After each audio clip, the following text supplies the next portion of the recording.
Slowly, very slowly, please open your eyes.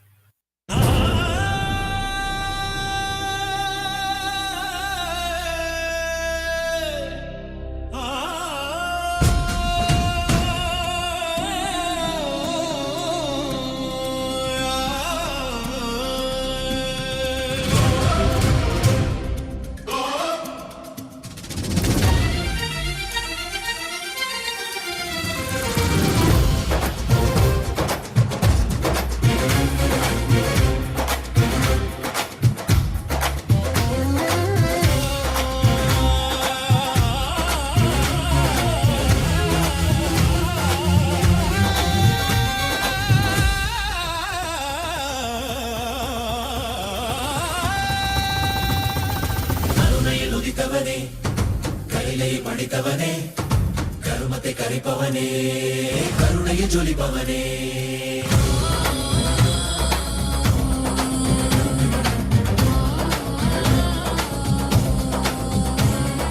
கருணையினுதித்தவனே கைலை படைத்தவனே கர்மத்தை கரிப்பவனே கருணையை ஜொலிப்பவனே தர்மத்தை காப்போனே செந்தாமில் சேர்ப்போனே அடியார்க்கும் அடியவனே அண்ணாமலை அவதானே நித்யானந்த பரம்பொருளே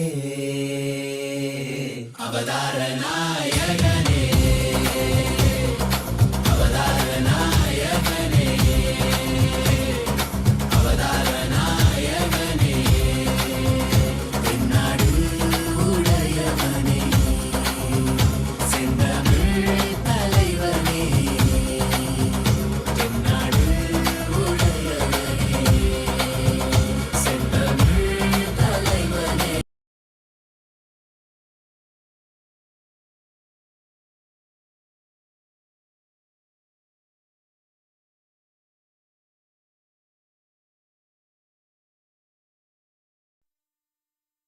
Nithyananda.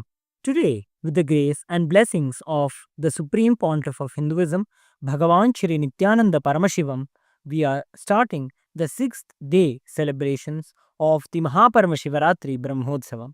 The deities of Paramashiva, Paramashiva Shakti, Ganesha, Subramanya, Chandikeshwara, and the Supreme Pontiff of Hinduism, Bhagavan Shri Nithyananda Paramashivam, are gracing now in Sarvalankara, the grandest decoration in the Utsava Mandapam in Kailasa's temples around the world. Let us now offer puja to all the deities and the Supreme Pontiff of Hinduism, Bhagavan Shri Nithyananda Paramashivam, as the puja is an activity done by the brain to mirror the neurological activity of the higher vertical time zones. On the 6th day of the Maha Paramashivaratri Brahmotsavam, let us offer our devotion and love to Paramashiva along with the Shatmurtis and to the Supreme Pontiff of Hinduism, Bhagavan Shri Nithyananda Paramashivam.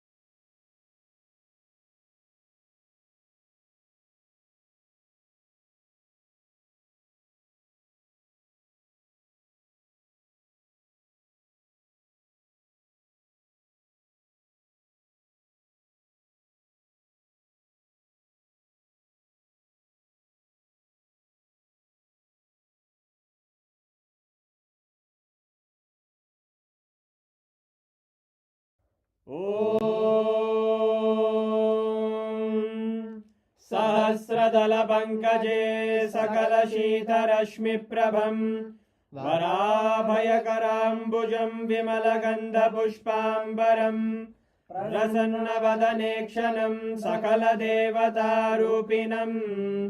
स्मरेत् शिरसि हंसकं तदभिधानपूर्वं कुरुम्. अथ धूपः ॐ धूरसि धूर्वधूर्वन्तं धूर्वतयोऽस्मान् धूर्वदितं धूर्वयं वयं धूर्वामस्त्वं देवानामसि दस्तितमं वप्रितमं ज्येष्ठतमं मन्यतमं देवहूतममृतमसि हविर्दानं त्रिगुंहस्वमाक्वा मित्रस्य त्वा चक्षुषा प्रेक्ष्येर्मा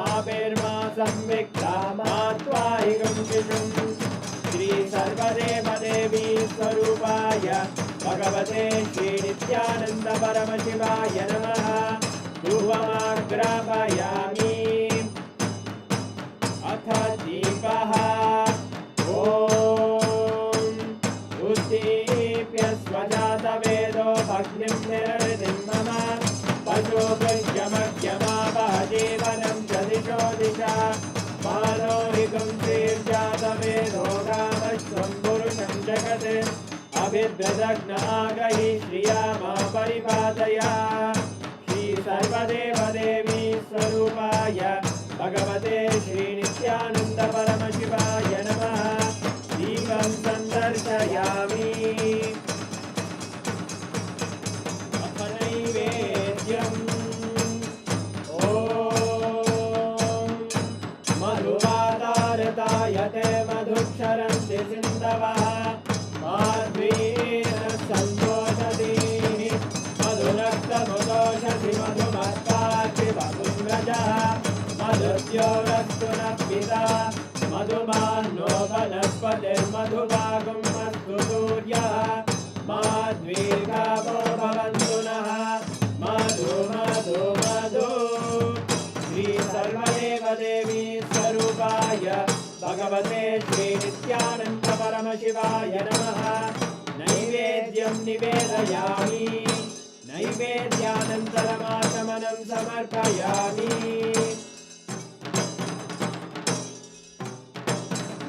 नीराजनम् ॐ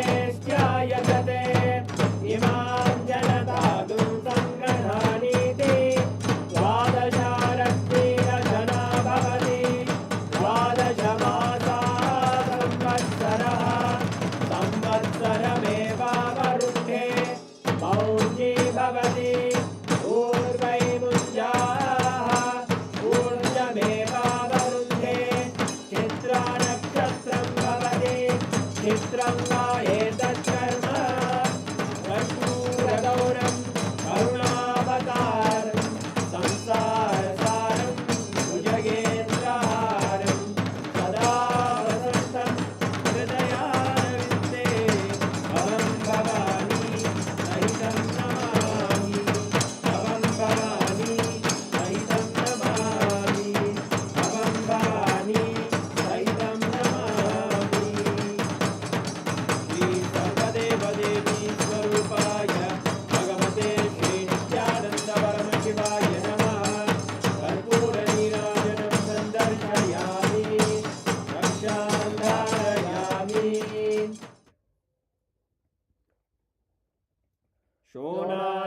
शोणाद्रीशावताराय ज्योतिस्तम्भस्वरूपिणे श्रीकैलासप्रधानाय नित्यानन्दाय मङ्गलम् तत्त्वज्ञानप्रदाताय नित्यानन्देश्वररूपिणे श्रीकैलासप्रधानाय नित्यानन्दाय मङ्गलम् मूलप्रकृतिरूपाय परमशिवशक्तिस्वरूपिणे श्रीकैलासप्रधानाय नित्यानन्दाय मङ्गलम् दण्डत्रिशूलहस्ताय कालकालस्वरूपिणे श्रीकैलासप्रधानाय नित्यानन्दाय मङ्गलम् आदिपूज्याय देवाय सकृत्पूर्णत्वरूपिणे श्रीकैलासप्रधानाय नित्यानन्दाय मङ्गलम् सर्वाभयविनाशकाय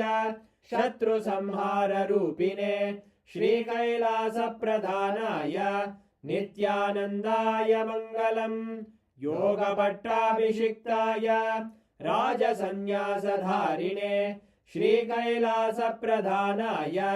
नित्यानन्दाय मङ्गलम् सार्वभौमैकपत्याय राजराजार्चिताय च श्रीकैलासप्रधानाय नित्यानन्दाय मङ्गलम् मङ्गलम् कल्पवृक्षाय मङ्गलम् ज्ञानदायिने परमशिवाय श्रीनित्यानन्देश्वराय मङ्गलम् मङ्गलम् श्रीविद्याम्बायै मङ्गलम् कामदायिन्यै सर्वमङ्गलदात्रे नित्यानन्देश्वर्ये मङ्गलम् मङ्गलं गुरुदेवाय मोक्षमूलाय मङ्गलम् परमावताराय नित्यानन्दाय गुरवे मङ्गलम् हरि ओम् तत्सत् सर्वं भगवत् श्री नित्यानन्द परमशिव पादुकार्पणमस्तु ॐ नित्यानन्दम्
ॐ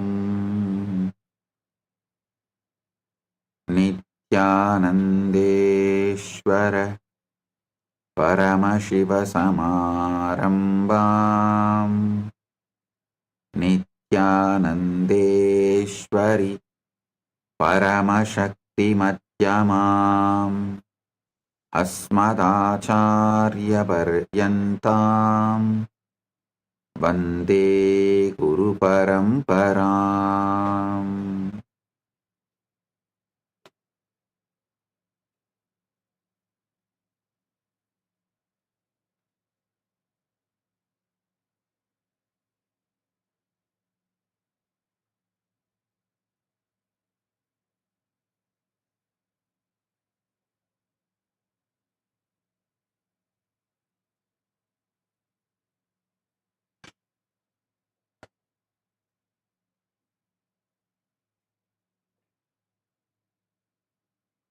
ॐ ॐ ॐ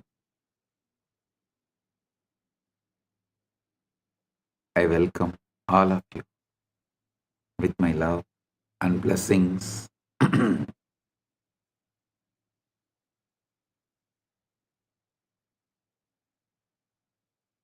Paramashivaratri Brahmotsavam,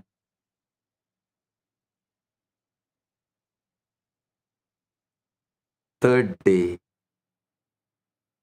quantum entanglement, quantum enlightenment, Satsang alchemy process. On this auspicious day, I welcome all of you with my love and respects. As the ultimate manifestation of the ultimate Paramashiva,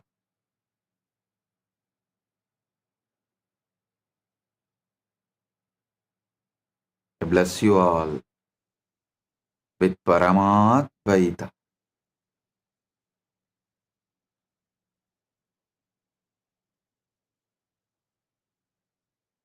Every time you make the I am statement, it is forming the character you are playing in this world. If you say I am this body, I am this person, you are forming the character you are playing in this world. If you say I am the ultimate, Aham Param, you are manifesting that ultimate. If you say I am shy, I am body, I am mind, I am this, I am that, I am wealthy, I am rich, I am poor, all this, you will manifest that.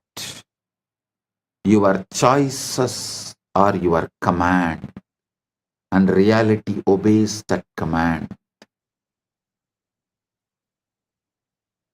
Say, I am confident, and though your knees tremble at first and your voice shakes, something within begins to rise. Your posture changes, your words find strength, and others begin to see you as declared, as you declared yourself to be. You are not fixed, you are a fluid shifting, responsive to the words you feed your mind.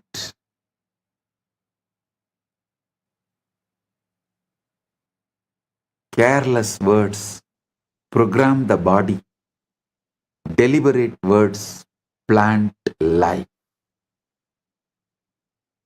Conscious, deliberate words plant life. Your subconscious does not argue with you. It has no wit, no sarcasm, no humor.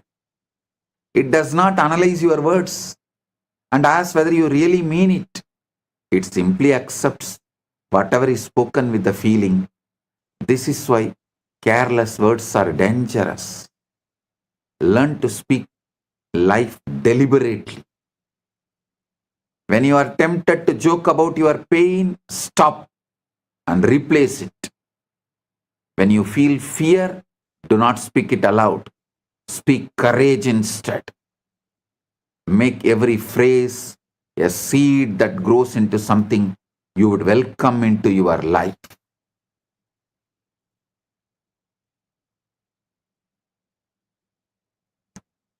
Early morning, when you are fresh, you are the sacred ground for sowing the right seeds. The first impressions are important.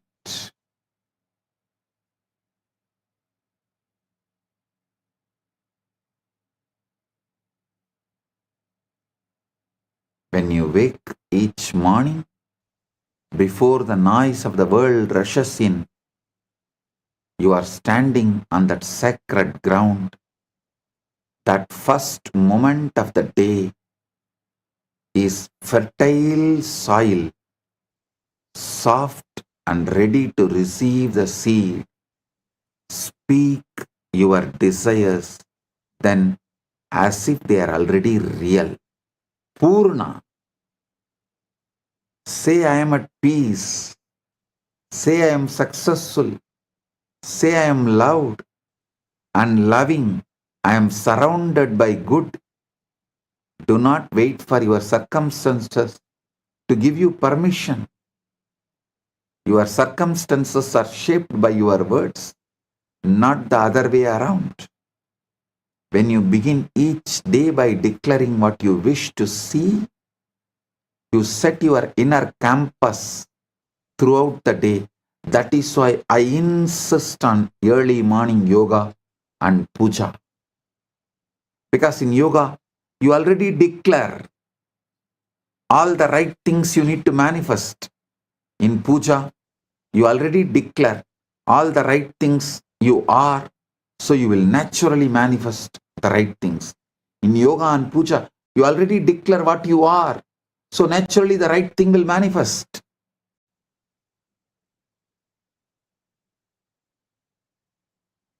When you begin each day declaring what you wish to see, you set your inner compass throughout the day through puja and yoga. Make this a habit and let your mornings become your sacred, secret place of power, where you repeat your truth until it feels natural, undeniable, and becomes your experience.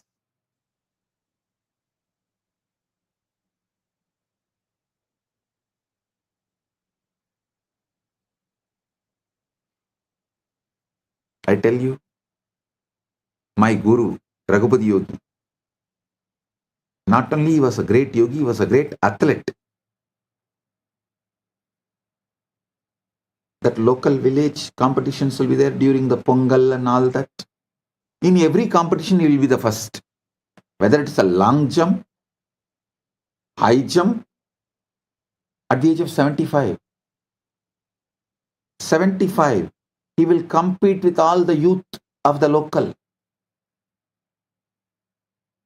He will compete with the youth of 20s at 75.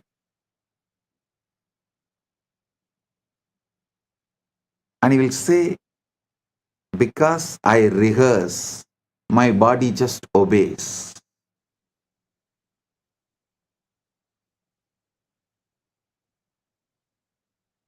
He says, I not only train my body, I train my mind too. I train my consciousness. Before the race, he lives in victory. He rehearses every move, sees every obstacle, feels every triumph. He repeats the phrases of power, focus, and certainty until the body and mind are in harmony. When the moment comes, he is not surprised by success because the script was written in advance. Victory is never born in the ring, it is born in the being, nurtured in repetition, revealed in action. I have seen this happening in front of my eyes.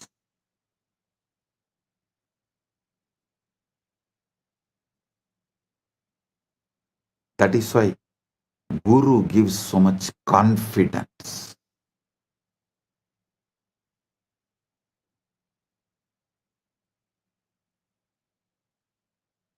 Many times people ask me, what if I repeat something that is untrue? Is it not that lying to myself? You should know you are not repeating what is, you are repeating what you choose to bring into your being.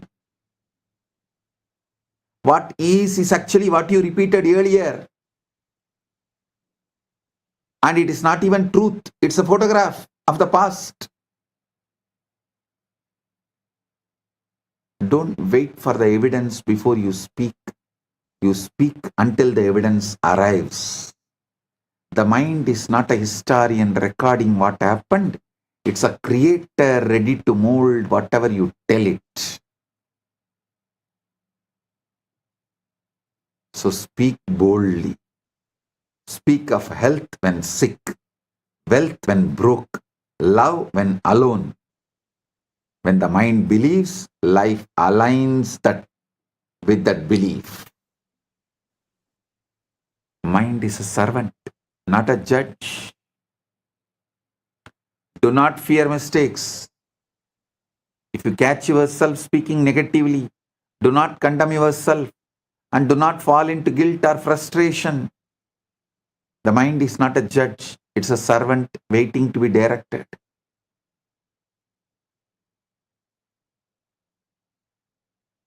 Pause, breathe, and replace the negative phrase with one of the Satya Sankalpa, conscious intention and power.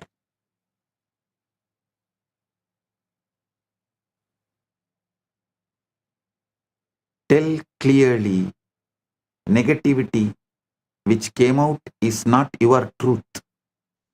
Your truth is the conscious Sankalpa you create.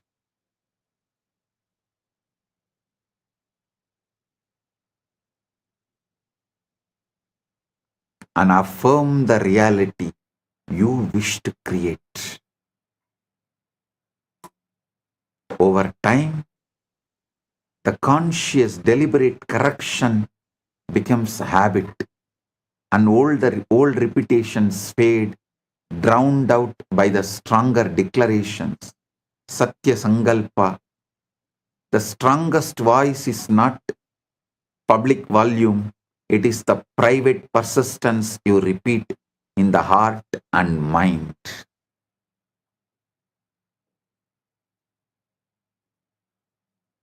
Repetition is also what you consume. Understand? Repetition is ahara. Ahara suddhayo smruti shuddhi.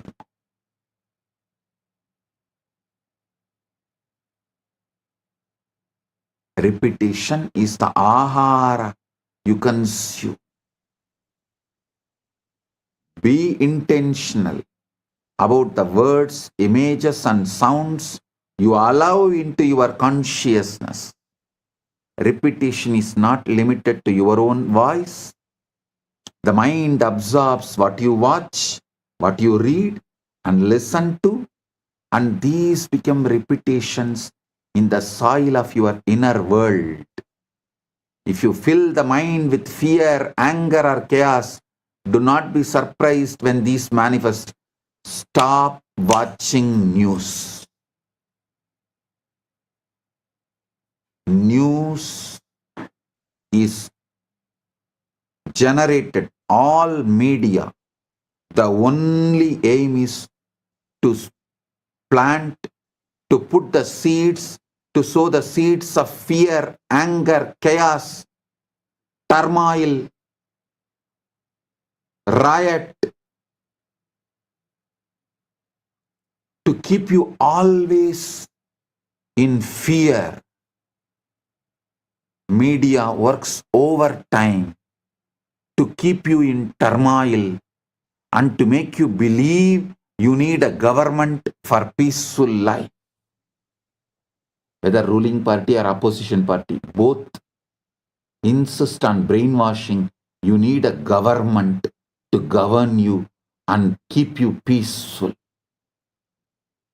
They do not let the indigenous peace, the indigenous life's peace exist. They do not want that indigenous, natural, peaceful existence. Because when the indigenous, natural, peaceful existence become lifestyle, you realize government is not needed.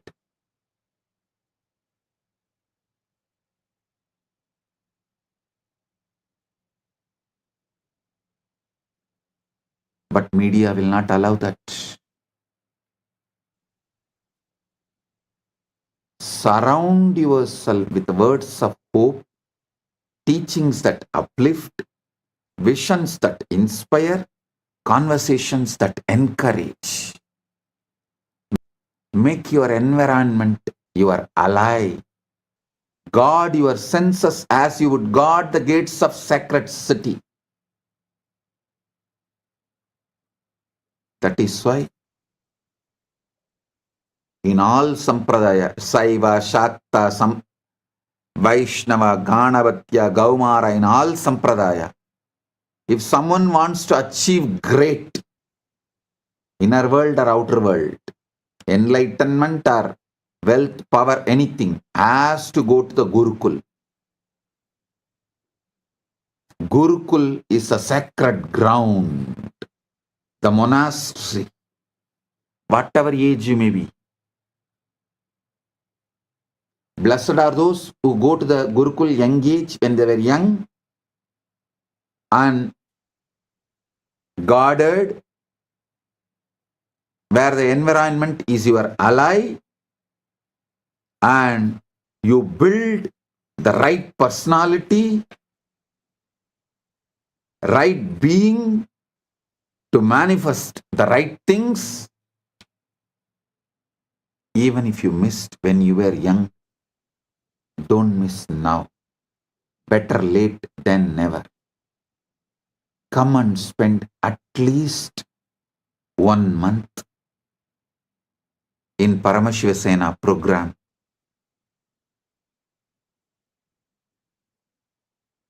Build the right consciousness, state of being. Paramashiva's direct message from Maha Kailas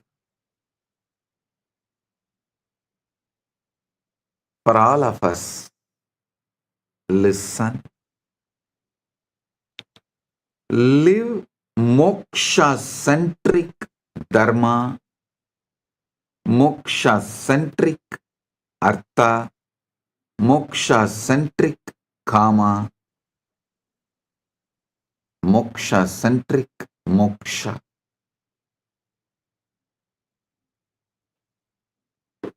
Listen carefully.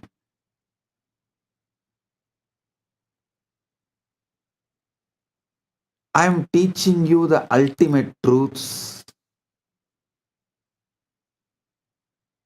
giving you the ultimate experience of life.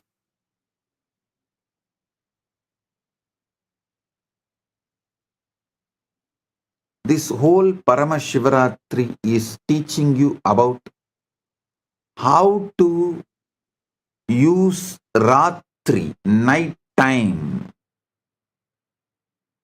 to manifest the ultimate Sheva. Listen. Shivaratri is not just one day celebration, it's one day training.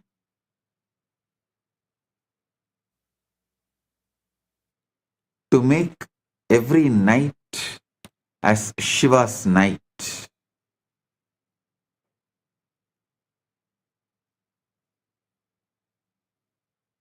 I'll teach you step by step the Kailasa's culture, Kailasa's truths, Kailasa's space, Kailasa's revelation.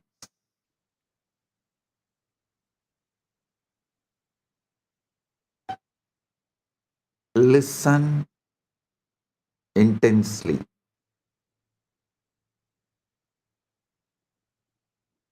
I want you to understand this whole truth,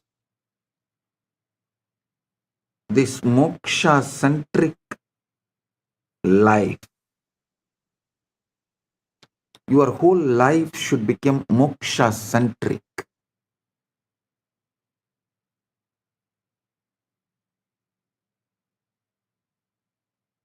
See, your whole day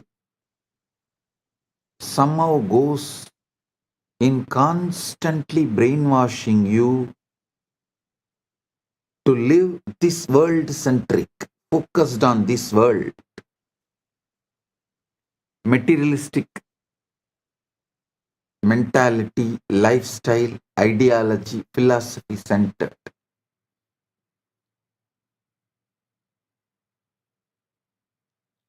Materialistic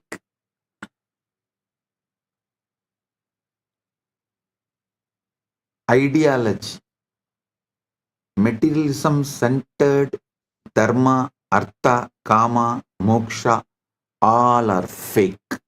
Listen.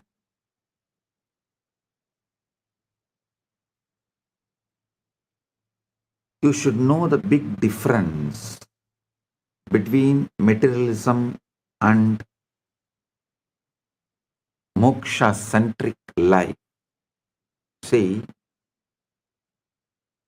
how the society teaches body-mind combo, and you need to work hard, earn this step by step. If you do that philosophy to dharma, artha, kama, moksha in all four, you will be a slave forever and failure forever.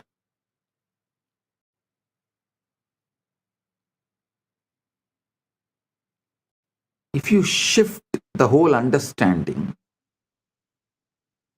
make it moksha-centric, moksha-centric dharma, moksha-centric artha, moksha-centric, you will be successful in everything.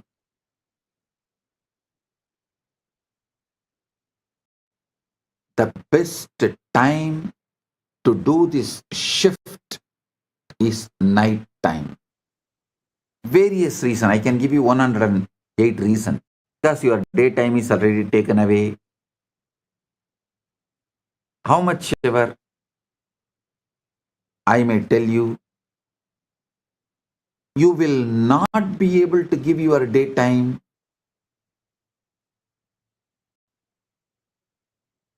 for this ultimate. Your daytime is lost in endless distraction. You are brainwashed to live in endless distraction. The whole ecosystem you are made to be in during the daytime, whichever country you are. No country is an exemption. Whichever country you are, your daytime, you are brainwashed to be in the ecosystem of materialism, half truths, false narratives.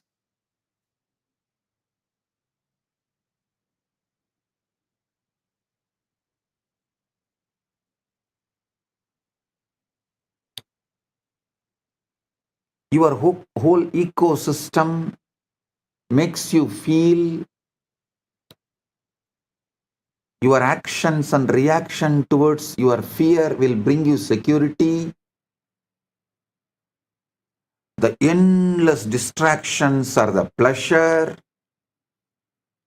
How many fake narratives are peddled and you are brainwashed, and you also start living, believing unquestioned assumptions.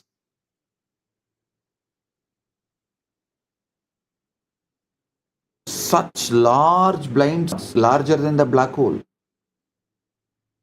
Like how the black hole sucks the whole planets into it.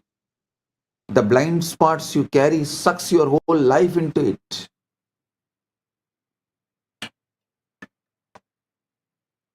The wrong ideas about the boredom and tiredness. Wrong ideas about loneliness, love. Unquestioned assumptions lead to wrong lifestyle, food habits, addictions, and whatnot.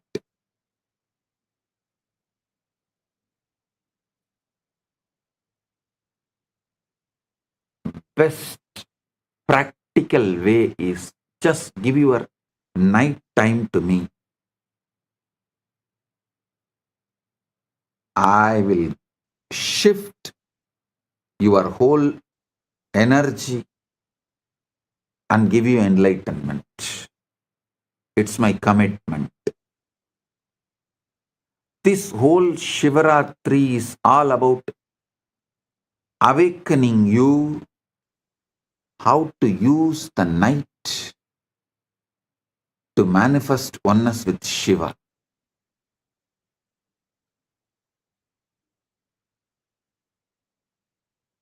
Today the whole satsang is going to be how to use your night the best way to become moksha centric.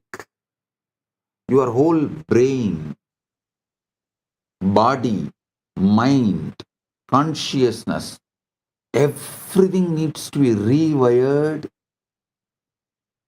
to experience oneness with Paramashiva. To experience Paramadvaita.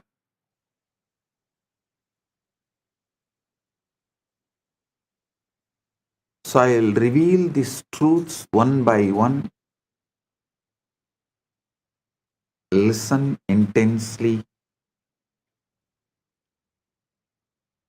Pradiratram mahatkum karma vishwasya kurvasi najanasi swayam tasya rahasyam paramatputam.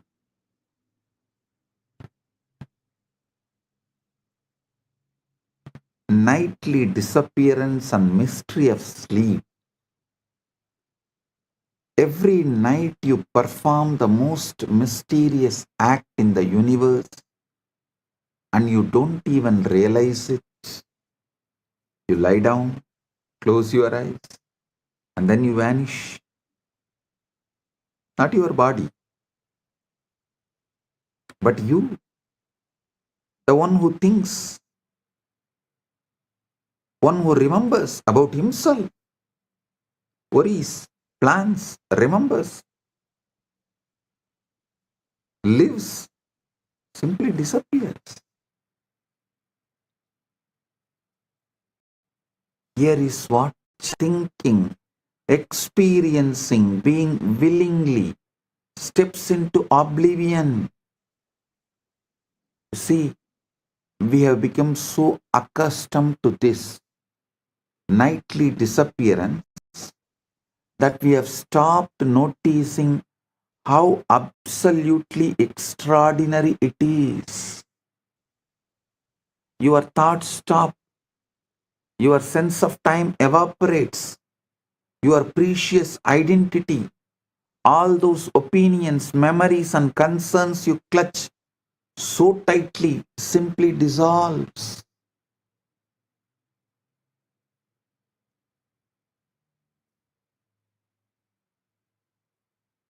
Abhyasena hi lohoyam आश्चर्यं विस्मरत्यलम्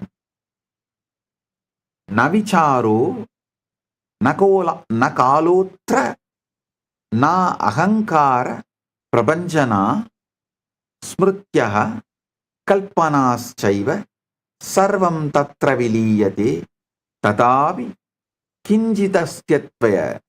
Describing what happens to your night.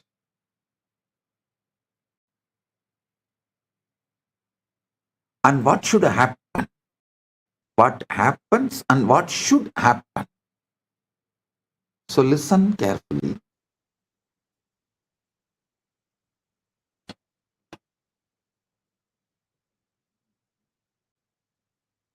Your precious identity, all those opinions, memories, and concerns you clutch so tightly, simply dissolves. Yet somehow, mysteriously, something continues, something that is not quite you, but is not quite not you either. See, if I ask who is in the night, you can't say you, and you can't say you are not. So something that is not quite you, but is not quite not you either. It's as if every night you are given a demonstration of what Buddhists call as void and what Hindus call as Purna. What Buddhists call as Sunya, what Hindus call as Purna. That space of pure being that exists when the ego takes a holiday. But here is what is truly fascinating. We treat this daily miracle as though it were nothing more than maintenance, like charging a battery or defragmenting a computer. How wonderful we have managed to make the mystical into mundane, ordinary. This is the biggest blind spot.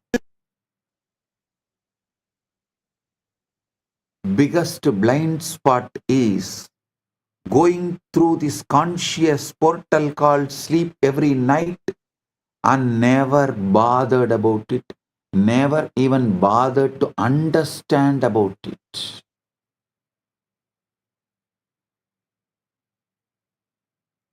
Ratri Suktam. In Veda we have a chapter called Ratri Suktam. This whole today's satsang is the Bhashyan Ratri Suktam. That's the truth. I'm giving you the Bhashyan Ratri Suktam, revealing you the deeper secrets.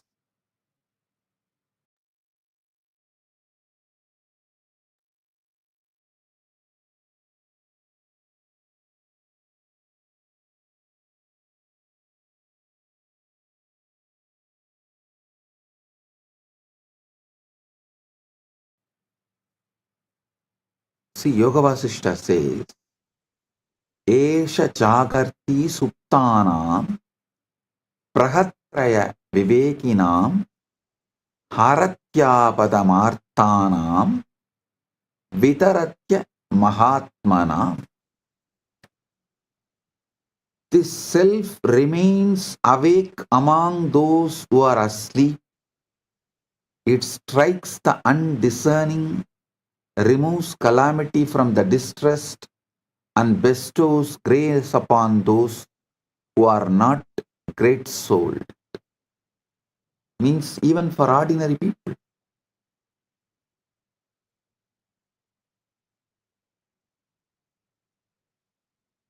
Listen. Adetat antaram pashya vismarana vilakshanam nitrayam patite dehe kim nama lupyate kilam na nama nachakar masti na sambandho nachakramaha yenatma परिचीयेत तत्सर्वं नोपलप्यते न चिंता न स्मृतिर् नास्ति न मतं नाभिरुष्यपि न चिंता न स्मृतिर् नास्ति न मतं नाभिरुष्यपि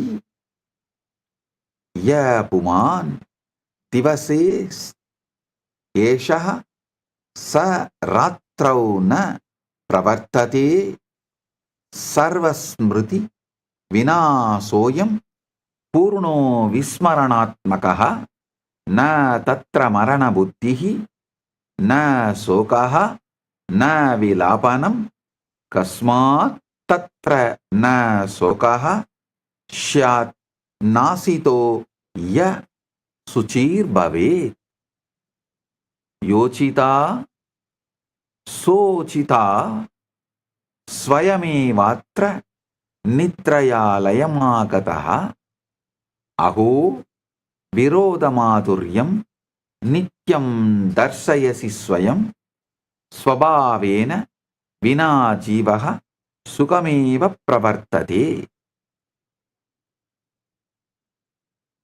Listen.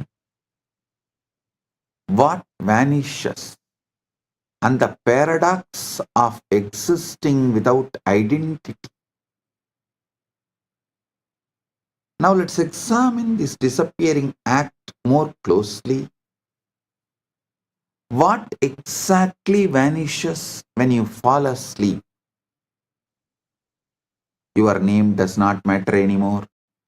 Your job, your relationships, your endless to-do list gone. Your endless distractions are gone. All those things you think define you. Your wealth, your identity, your relationships, your job, your bank balance simply are not there. The person who was worried about tomorrow's meeting, who remembered yesterday's conversation, who has opinions about politics and preferences about coffee, about the food, entire construction just stops.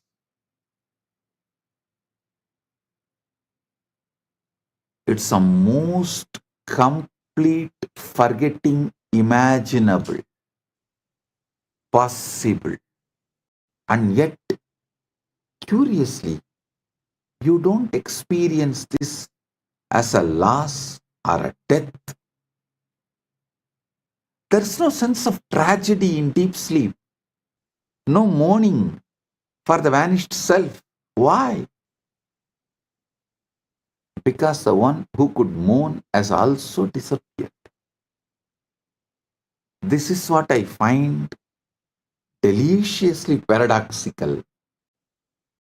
Every night you prove that you can exist perfectly well without having your identity, without being your ego, your identity, yourself. In fact, you might say you exist more purely, more essentially when all psychological furniture has been cleared away. Yada sarvobadinam nirase sadi samstitihi suttadaram tada sattvam trishyade nirviseshataha yadi nityam vinanama vinarupam vinasmrutim siddhosi tu nisayam kim satyam tava tatpavuhu yattiva rakshate tridam yat ahankara samsritam kim tat alpam vigalpyam va nityanasamartakam. See, here is an uncomfortable question this raises. If you can be so completely without your identity every single night, what does that tell about the reality of this identity you defend so fiercely during the day? Is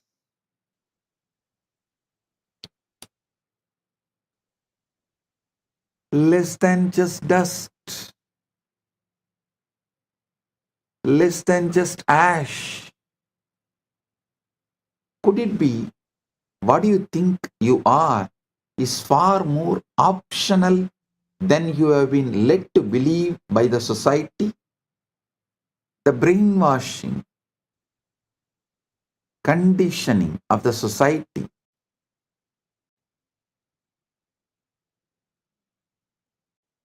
has led you to believe many wrong things about everything, including about you. Listen, this is what I find deliciously paradoxical.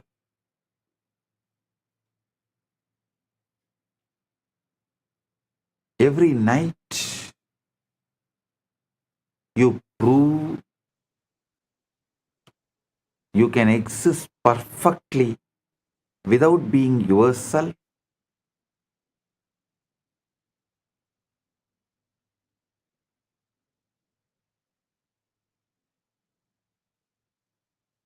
So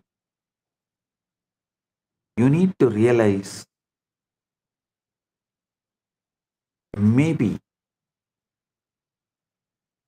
could it be that what you think you are is far more optional than what you have been led to believe. Adagachamahe bodham vismayasyadi gauravam jakratyasti sada kaschit trashta netrapurassaraha pasyat yantargatam vrittam chintam arsham vishadagam nitram vinasa sada yuktaha sakshi nitya ivastitaha chaitanyam vedanam vatvam aham va tamudahritam na kadachit sangitavan nityatve tasya samstitau sukhe dukhe tada taiva rage dveshe cha sarvata eka eva stito trashta parivartanavarjitaha tata tato nitra samayada sakshi tatra na drishyate na murchito na nashto sau napi kvachita vastitaha abhavoyam navatvaya bhava bhava vivarjitaha drashta evahi drashtrutve layama patyate dhruvam.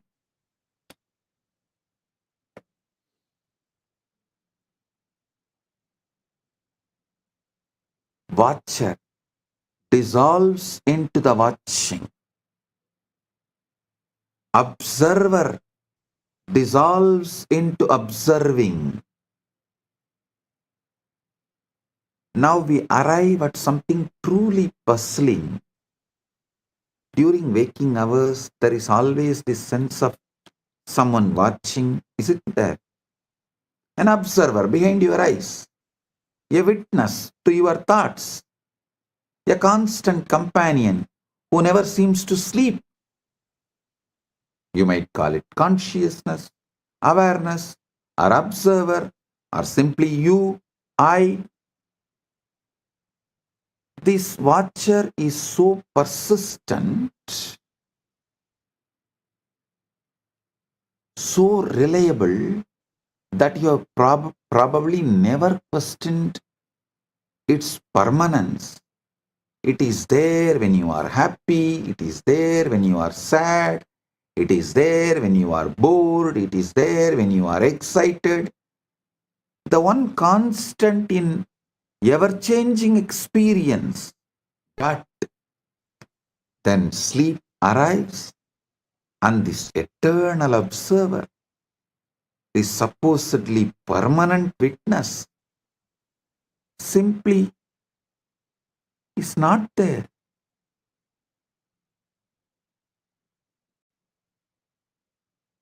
That would imply something is there to be unconscious but not absent. That would suggest a place from which it is missing.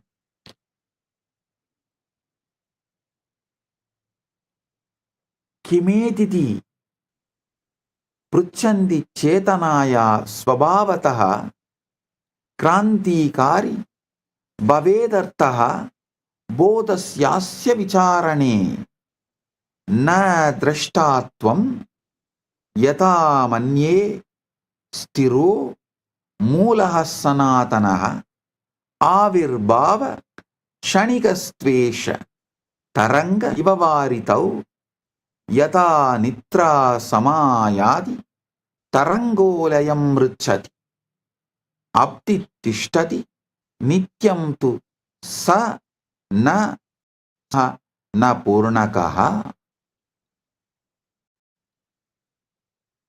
See, it's more mysterious than that.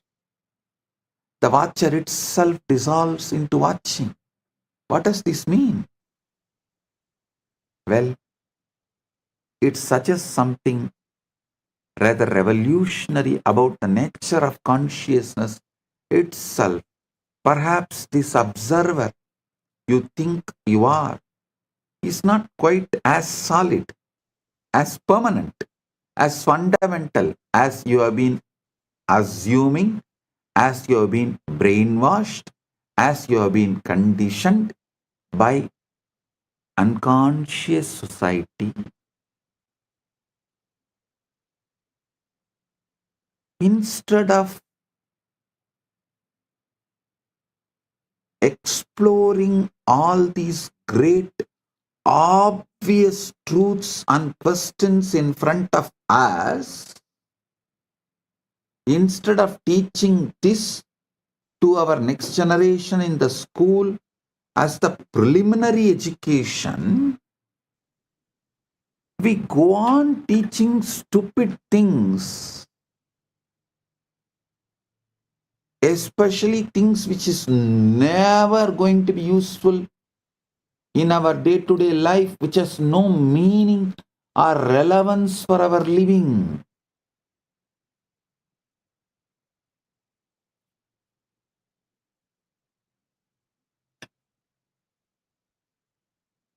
whenever you have been made to think, made to question about your identity or consciousness, maybe the consciousness is not something you have, but something you temporarily appear in, like a wave appearing in ocean.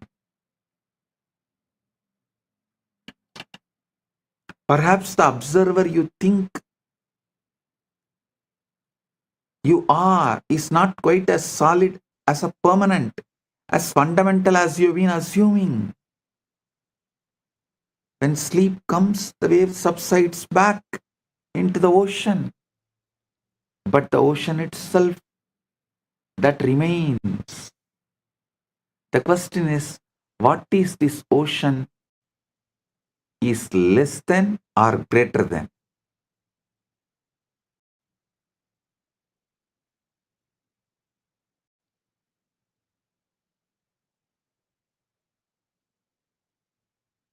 Actually, this whole thing, today's satsang is commentary, Bhashya on Ratri Sukta, deeper revelations from Ratri Sukta.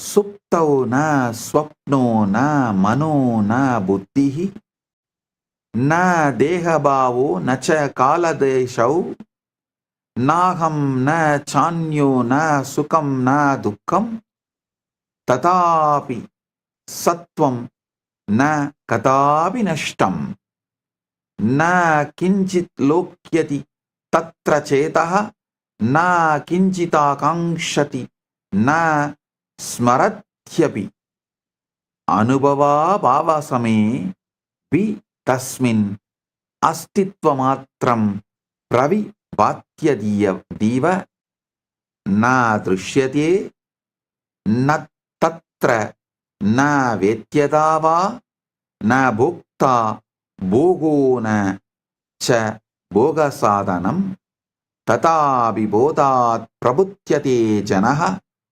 susupti masatya sukidi veti yadi hyabhavo tra sada bhavet katam visheshaha sugadukayo smritaha supte vishuttam paramam hi sattvam bijatmana adhishtadi sakshi rupam na guna na rupancha nama kinchit naham pratyaya na cha vishwa buddhihi karana dehe layametya sarvam shantam shivam kevalamasti tat ya te tat vaidamalakshanancha nityam niralambanameva sakshi tateva nityam pratiratrameva ajnanavasatna janananti.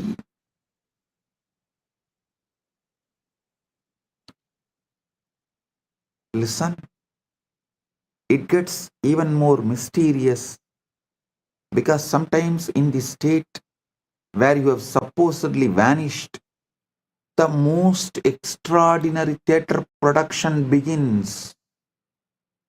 Dreams. Now here is what should absolutely baffle you. If you are unconscious, if the self has dissolved, who exactly is creating these elaborate dreams? Who is writing the script? Who is casting the characters? Who is designing the sets? And most mysteriously of all, who is watching the show? In your dreams, you meet people you have never seen. You visit places that don't exist. You have conversations you would have never had. The creativity is astounding. The detail is remarkable. The dreaming mind constructs entire worlds complete with the physics, relationships, the storylines that can be more compelling than any Hollywood production. But the dreamer, the one who would normally take credit for such creativity, is supposedly absent. It's as though Shakespeare plays were being written by someone who had completely forgotten they were Shakespeare. And here is the most fascinating part. In the dream, you believe it is all real. You are convinced that dream you is real you. The dream world is real world. The illusion is perfect until you wake up. Now this should make you pause. If consciousness can create such convincing realities while you are absent, what makes you so certain that this waking reality is not just another kind of dream? Perhaps one being dreamed by something far more vaster than your individual mind.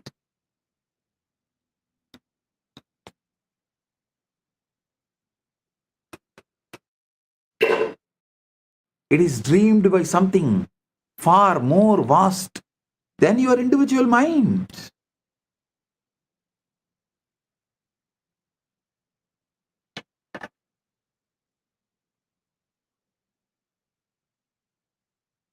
Sushupti sapara avastha yatra swapno vidyade tatra kinchitapi nastiti pradibadi vilakshana na tatra chinta na mano na buddhihi na sparsha rupam na rasapravaha na kalavoto na tisham vihalpaha naham na chanya praviliyate tat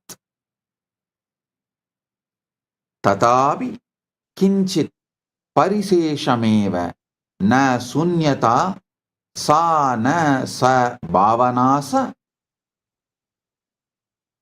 prabodha kale sugamitye ityavetti supto hamasam sugamityanubhuyate yatihya bhavaha kalu kevalam syat na beda bodhaha sugadukayoho syat sushupti kale visatam hi sattvam sakshitva matrena swayam prakasate na anubhavotra na chanubhoktoha na gneyavastu na cha etaha astitva matram nirubadi santam anubhava bhava samevi santatam.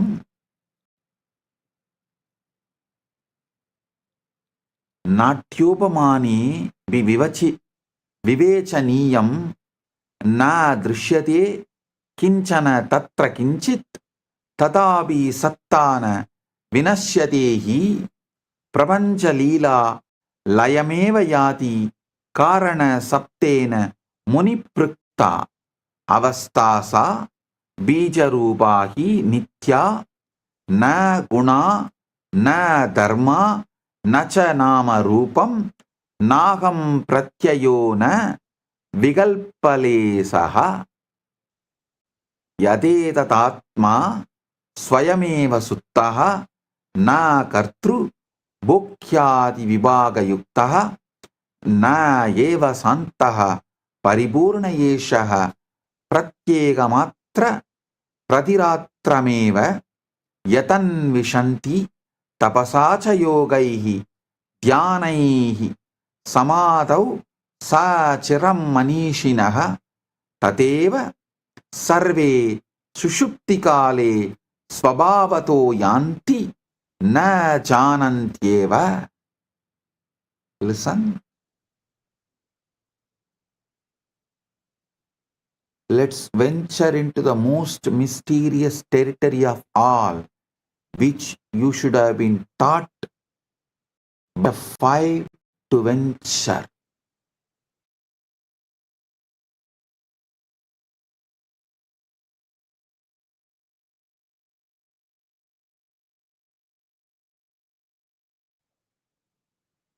By the age of 5, you know the difference between deep sleep, dreaming, and waking state. Till the age of 3, you don't know the difference clearly. That is why many times, even after eating fully,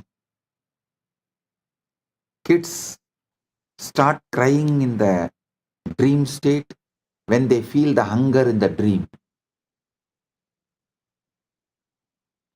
Kids react in a confused way. For things happened in the dream, they react in waking state. For things happened in the waking state, they react in the dream because they do not know the clear marking, the boundary, territory. But by the age of 5, you know it. By 5,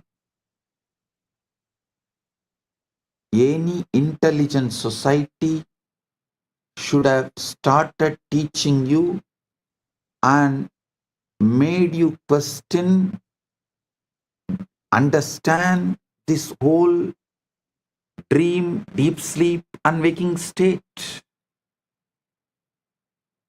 But the society is too busy in brainwashing you and making a slave out of you. The chronic capitalistic leaders are trying to make a worker out of you. Each religious leader tries to make one for their religion, a religious follower out of you. Society is trying to make you a best slave out of you. Mother is trying to make good son. Father is trying to make good son. Everyone is trying to make what they want from you, the personality they want as you. Nobody is interested in your enlightenment. Nobody is interested in you. A real society which is interested in you by the age of 5 should have made you start thinking, exploring this deep sleep and dream, this whole territory. Let's venture into the most mysterious territory of all, deep sleep. Those hours when even dreams don't visit, when you exist in a state so profound that nothing, absolutely nothing, appears to be happening. This is where things become truly mind-bending. In deep sleep, there are no thoughts, no sensations, no experiences of any kind, no time, no space, no self, no other. And yet something is there. How do I know? Because you wake up fresh, refreshed. Because you know you have slept well. Because there's a clear difference between 8 hours of deep sleep and 8 hours of tossing and turning.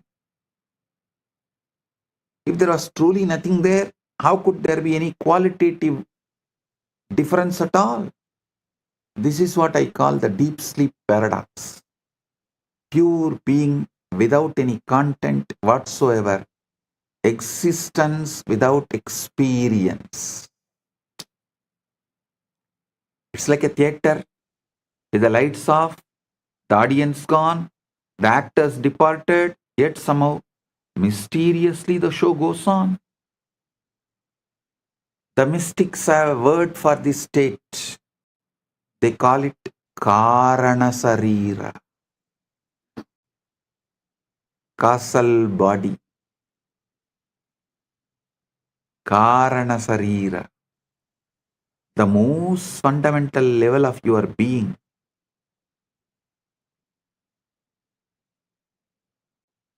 It is you without any qualities, you without any attributes, You without even the sense of being you.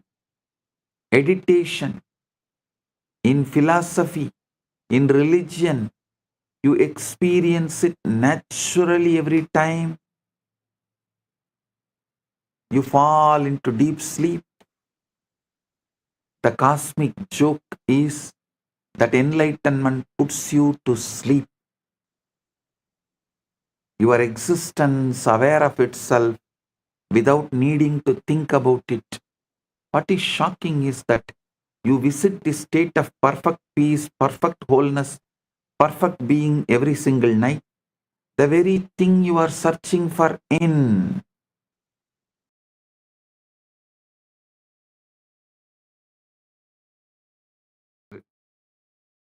Reflecting it, radiating it, you are asking a legitimate right question. Now I'll answer you.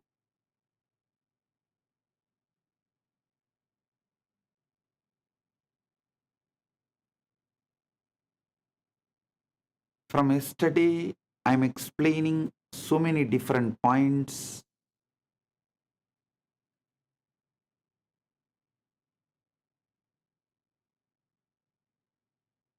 answering this one question. If you are Paramashiva, why your reality is not reflecting it, and how to make your reality reflect, radiate your Paramashiva. Listen. When you assume it is done,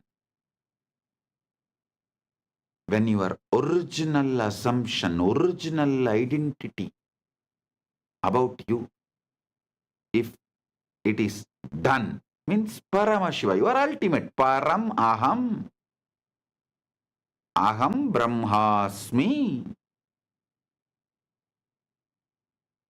then you stop approaching your desire as a request and start approaching it as a fact. I am Paramashiva. So if I want, I will manifest the body I want, as I want, how I want. I am Paramashiva. So if I want wealth, I'll manifest it as I want. I am Paramashiva. If I want relationships and to be loved or love, to shower love or to be loved, I will manifest as I want. Why I am not manifesting? Maybe I need to look in and understand where I wanted, what I wanted, when I wanted, why I wanted, now how I can want rightly. That's all. It is not about pretending or forcing yourself to believe through sheer willpower. No. It's about entering into a state of being where you organically, naturally feel the truth of your assumption, your ultimate. How can you be anything else? Hey, Paramashiva is not cheap to produce, create something less than him. An artist is ultimate only if he produces the ultimate which he carries externally. Paramashiva is the greatest artist. He does not have tiredness, boredom. He doesn't feel, oh, this one masterpiece art I created. So, second, let me take it easy and do something low grade. No. Everything he produced, created, manifested is he. Whether you or me, everything you see, he manifests as he.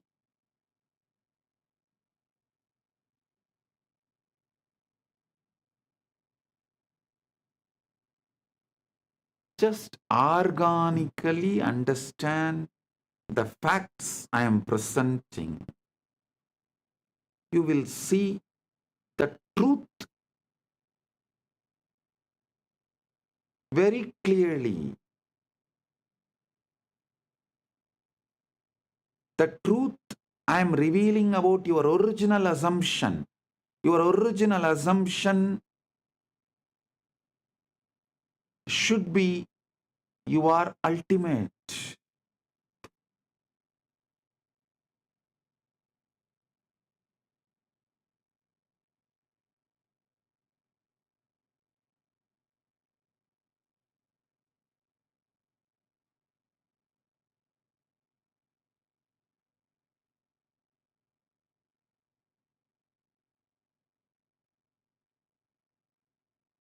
You do this by asking yourself, if I already had it, how would I think? How would I walk? How would I speak to others? How would I treat myself? Listen. Listen to bring the right ultimate assumption. I should say, even the word ultimate looks little remote. So I will use the word right assumption right now. Right original assumption you need to carry is, yes, I am already Paramashiva. I am Paramashiva. All I want, I have. The wealth, health, relationships, bliss, inner knowledge, powers, everything I have. How I would think, how I would walk, how I would speak to others, how I would speak to myself, how I would treat myself, how I would treat others. Just sit and drown yourself into that Icha Shakti, Manasarovar Manonmani. This is the Manasarovar bath, Manasarovar Snan.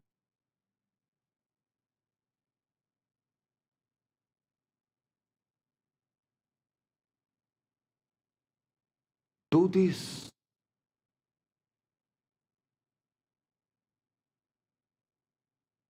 Best time to do this is night when you go to bed.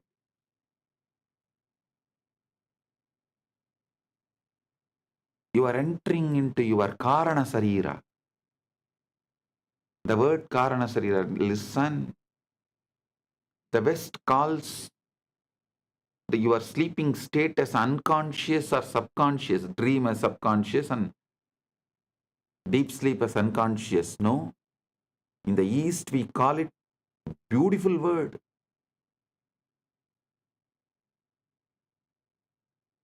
Deep sleep, we call it as Karana Sarira. Means that is where all the reason, Karana, seed, cause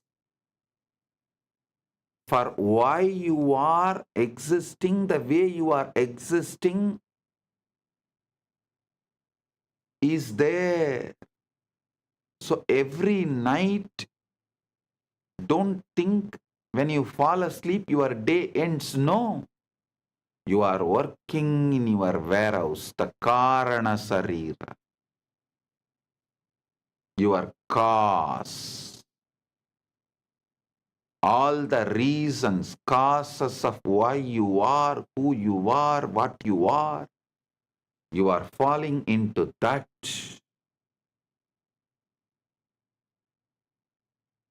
Every day when you fall asleep, your shop closes, you enter into the warehouse. Production unit. I think production unit is the better word than the warehouse. Your daytime is marketing, shop.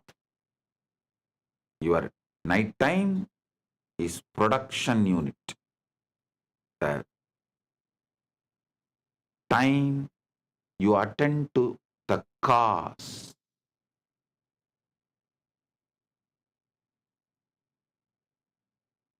Every night when you enter into that Karana Sarira,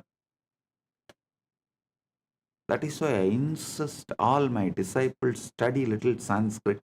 Because if you know little Sanskrit, you know every night you are falling asleep into Karana Sarira.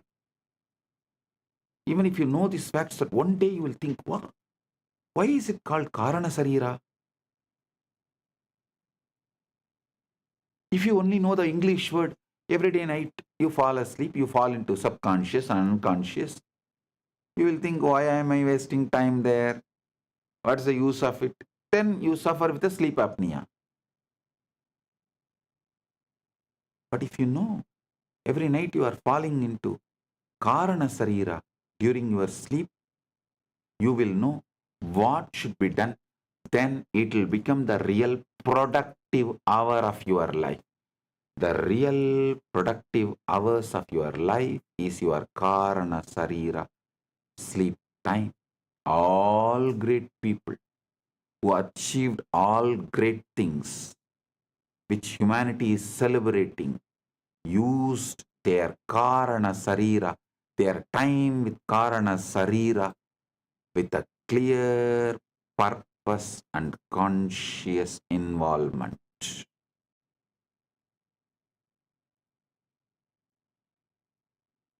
Mediocre people fall asleep.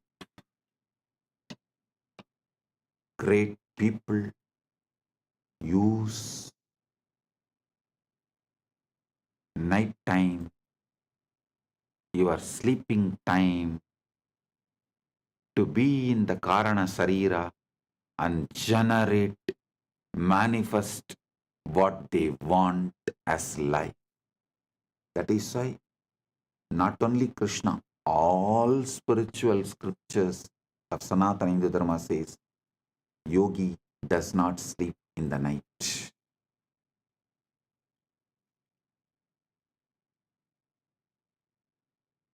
Every night when you fall asleep, ask yourself, if I already have it, if I already had it, if I am Paramashiva, how would I think? How would I walk? How would I speak? How would I speak to myself and how would I speak to others? How would I treat myself and how would I treat others?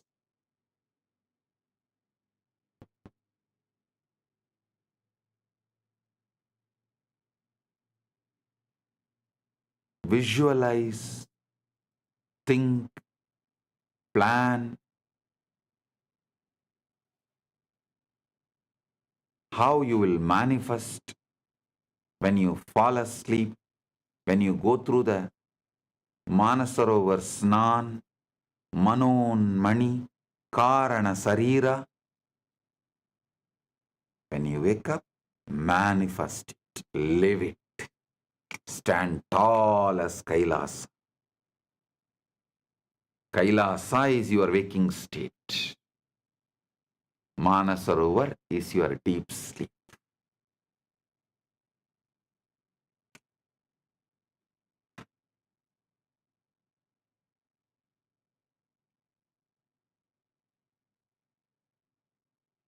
Live according to the answers you get in the deep sleep. Even if your senses are trying to convince you otherwise during the daytime. At first, this may feel strange because your outer reality will still carry the residue of the old state. But do not be discouraged. Outer conditions may be a little slow to catch up. They are the shadows, not the substance. The substance is the inner state you hold consciously, unwaveringly.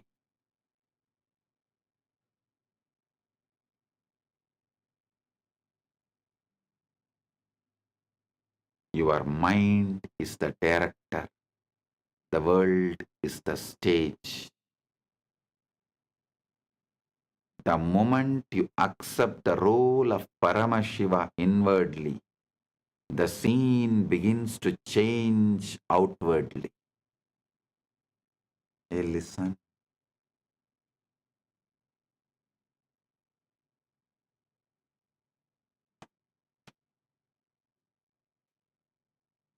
All those who teach you devotion first are deceiving you and teaching you deception as the devotion. All those who teach you the ultimate truth, you are Paramashiva. And when you start living, you develop so much gratitude for that consciousness, that awareness, which is just manifesting anything as you want.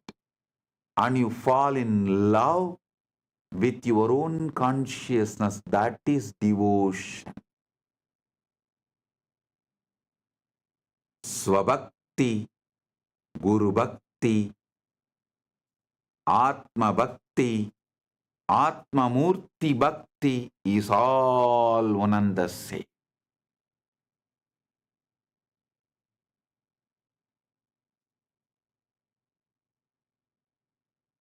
You fall in love with your consciousness, which is just manifesting anything you want as you want. So simple, so wonderful, just like wow. So wonderful, so beautiful, just like wow. When you get this feeling, the love you experience, the gratitude you experience, the love which flows out of this gratitude is devotion. That will flow, overflow through towards your own consciousness, your own Guru, your own Paramashiva. Mannata Shri Jagannatho, Madguru Shri Jagadguru, Mamatma Sarvabhutatma. That space is bhakti. That is devotion.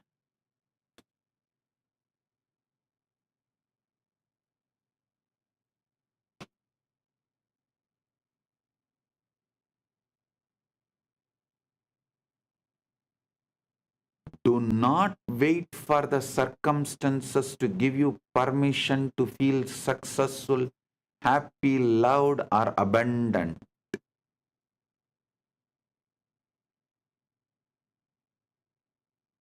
Decide to feel it now. Don't allow others to steal your Paramashivatva. Don't allow society, situations, circumstances to steal your Paramashivatva. When you live from that inner certainty, the world will mirror it back to you in ways you could never predict. Suddenly the opportunities will arise. People will respond differently. Events will arrange themselves in your favor.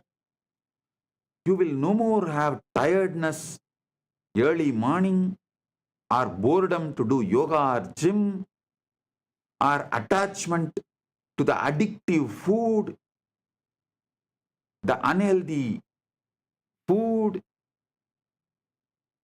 Suddenly all of that will disappear. The right things will start raising. It's like a screen opening. Not because you forced them, but because you aligned with original right version of you who already lives in that reality. Listen, there are parallel universes. In one universe, you are living as Paramashiva.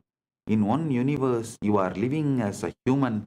In one universe, you are living in hell as a devil. Which one you give more and more power, emotion, attention, energy, and empower, that will get strengthened and manifest as your reality. I will reveal about the parallel universes. That is not lokas. Be very clear. Lokas are different from parallel universes. Vertical time zone is different. Lokas are different. Parallel universes are different. All the three meets, crisscrosses. The junction for all three is Buloka. You see, parallel, see, like the vertical time zones are airport network, the flight network. Multiple lokas is like a train network. The parallel universes are like a bus network, road network. All three meets on planet Earth. Planet Earth has a bus station, railway station, airport, all three. But all three are different networks. I'll reveal more details about these parallel universes. I am telling you,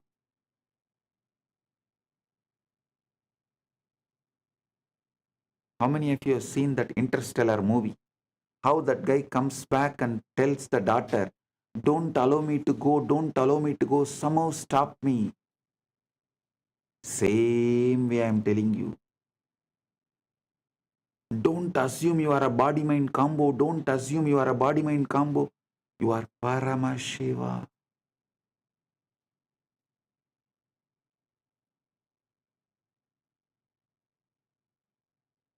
Only one thing in that Interstellar movie, he is telling for himself, here I am telling for you. That's all.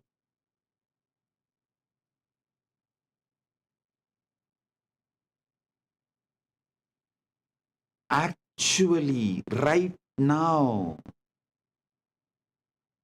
one version of you is living as Paramashiva in Maha Kailasa. Just give attention to it, you will manifest it. That's all.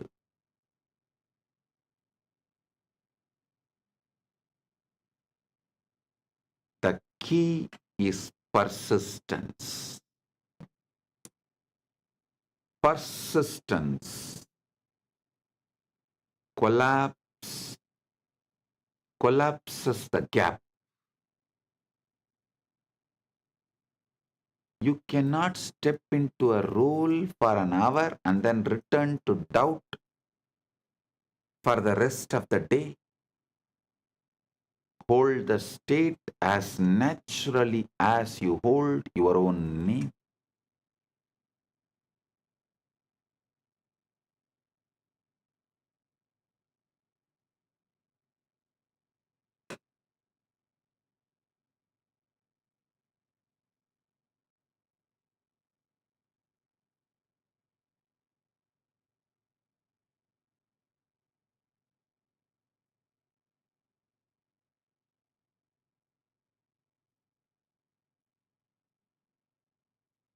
Hold the state as naturally as you hold your own name.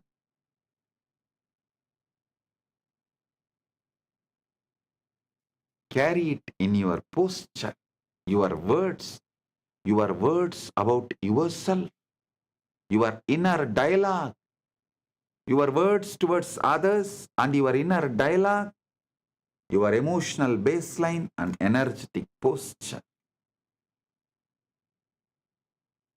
Carry it. If you fall into the old patterns, gently return to this energetic posture of you are Paramashiva. Your wishes are already fulfilled.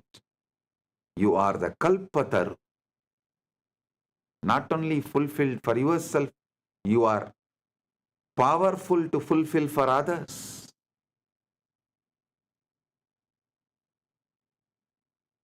When you assume as if it is done, you collapse the gap between the desire and experience. You just manifest your experience, your existence in Maha Kailasa's Paramashiva.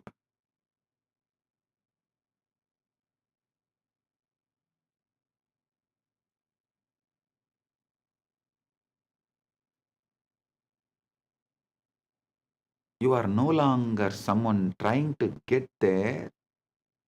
You are someone who is already there in consciousness, and the world has no choice but to follow. The evidence will just appear.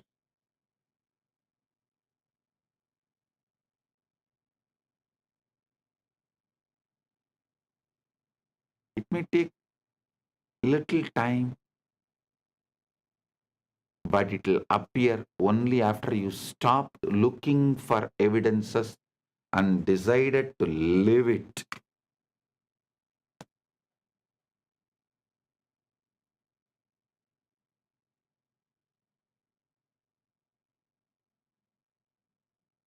Continuously I get questions. Oh, Swamiji, that guru tells like this guru tells like this, that guru tells we are all servants of this God, or devotees of this God. Okay, I am telling you, you practice that guru, then after your death or when you get the experience, you will live as a servant of that guru or that God in their world. But when you listen to me and manifest and practice what I am saying, while you are living, you will manifest, you will live as the living Paramashiva. After you leave the body, when you want to leave the body, as you want to leave the body, you will live as Paramashiva.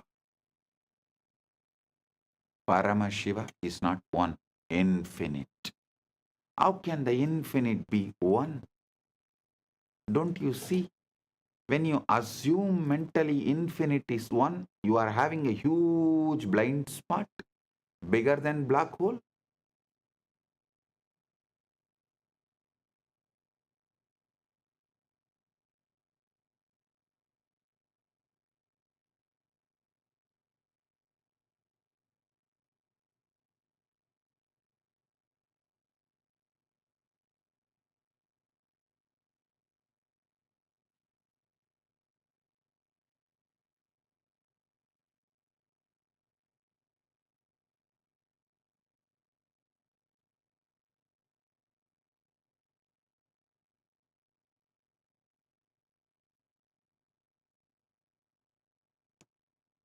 There will always be voices, some from others, some from the books written by others, books, even the so-called philosophical literatures, and from all sources, there will be always voices. Sometimes those voices even get inside you and try to even control you mildly. Yes, yes, you are Paramashiva only, no doubt. But this much is possible for you, and these are all not possible for you.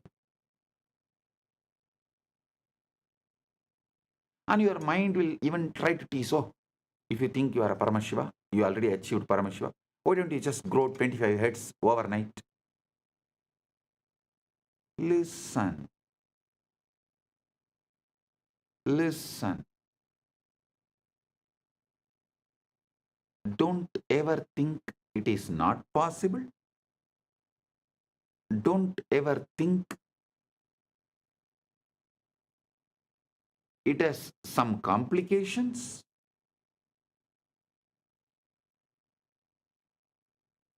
Just decide, I already have, 25 words, and I am living as Paramashiva in Maha Kailasa, and I am manifesting that in this body.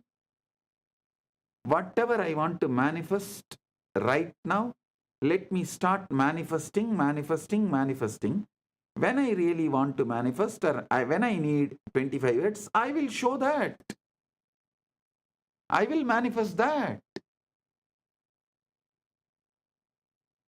Do not be cowed down or convinced about any impossibility.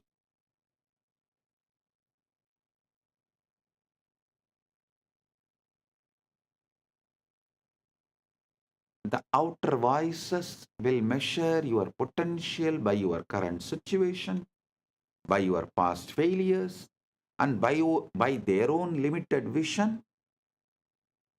Sometimes this outer gets into even your inner dialogue and emotional baseline. If the outer voices, the negative destroying voices enters into your inner dialogue, that is like a skin disease. If it enters into your emotional baseline, that is like a heart problem. If it enters into your energetic posture, that is cancer. Don't allow in all three levels. Don't allow in all three levels.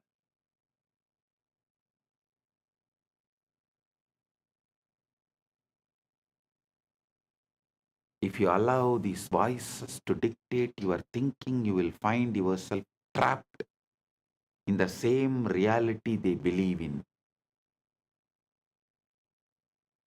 The truth is, those outer opinions and visible circumstances are powerless unless you give them the power through your attention and acceptance and letting them inside your inner dialogue and emotional baseline and energetic posture. See, a thief, a robber, a murderer can come and kill you only if you allow him to inside your house.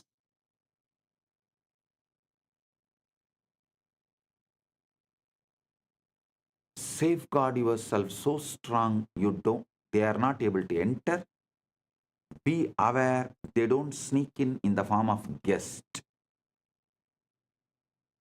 Neither knowingly nor unknowingly they should be able to enter. Neither you should allow them knowingly nor you should allow them unknowingly. Only when you allow them, they have power. As long as they are outside your house, they don't have power. Outer voices often comes disguised as a common sense, practical advice, just being realistic, good old aunties and uncles. But what it is really doing is binding you to the known and the visible, keeping you from stepping into the unseen where your desire is already alive, saying a simple no to this whole society and saying no to this whole outer voices is sannyasa.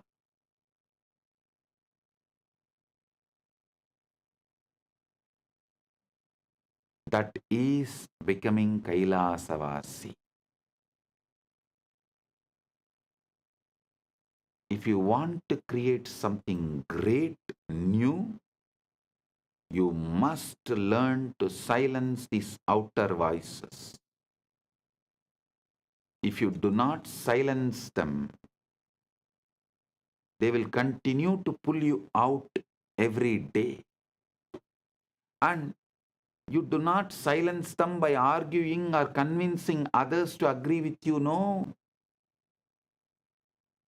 You silence them by withdrawing your mental and emotional energy from their words. Discard their words because their very identity, the original existence in which they are living, is not your goal, and that is not what you want to be. That is not how you want to be.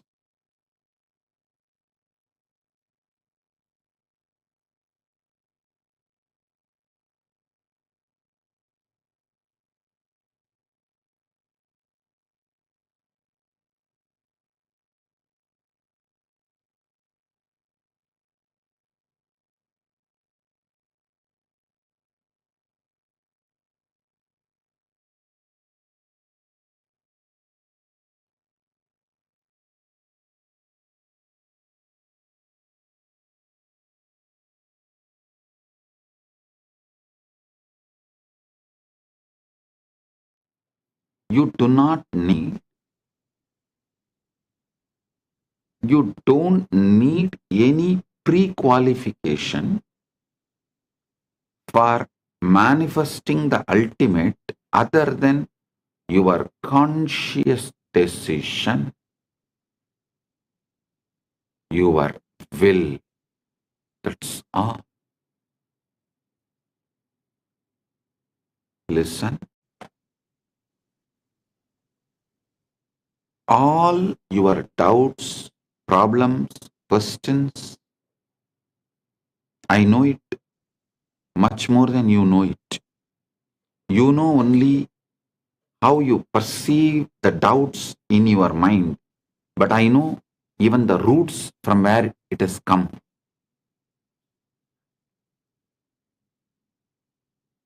First of all, you should all realize all of you have grown up in an artificial plastic society, fake society, where man-made laws, man-made economical systems, man-made social systems,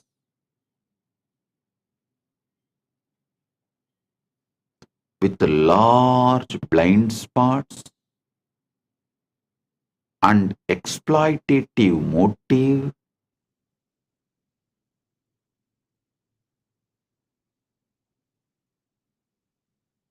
untrusted, with that kind of a structure, you all have grown up so naturally, whether your family or a school, your college, your team, everything teaches you a false idea. Outside first, inside next. Means you have to work hard to get something, earn something, gain something. Then you will be happy inside. Listen. This is not the organic, natural law of life. Listen. That is why even now, all middle class level success, mediocre level success,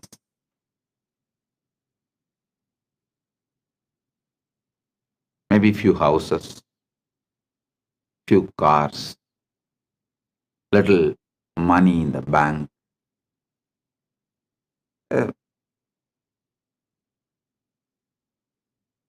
career, successful career.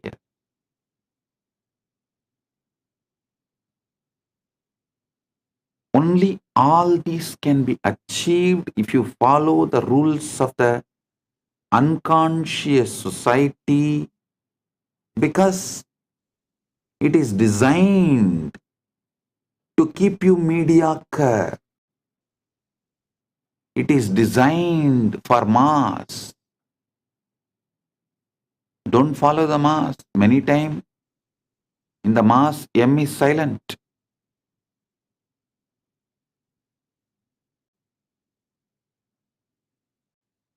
It is designed to keep you mediocre.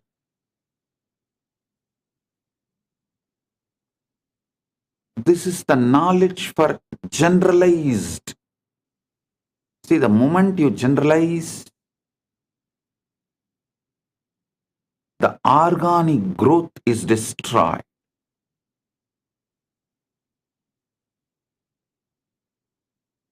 Whether education, bringing up, lifestyle, everything.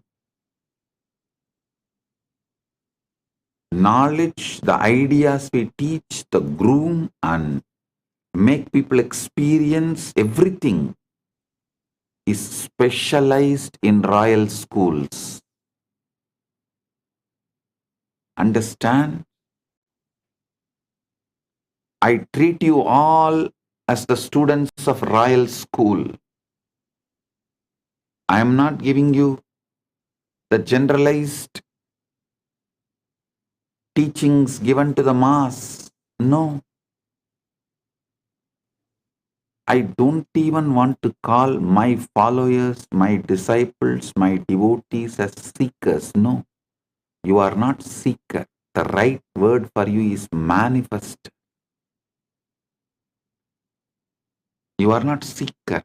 Right word for you is manifester. Listen.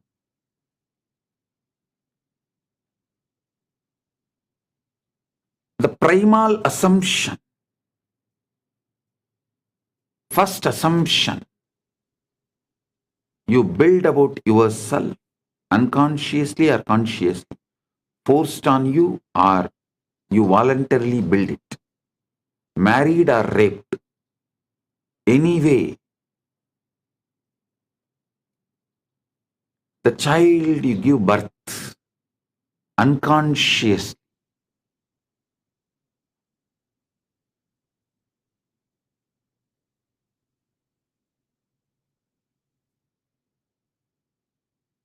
remains as a load on your system,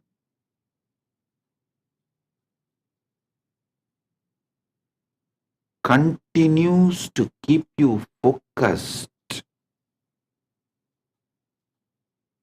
on endless distractions.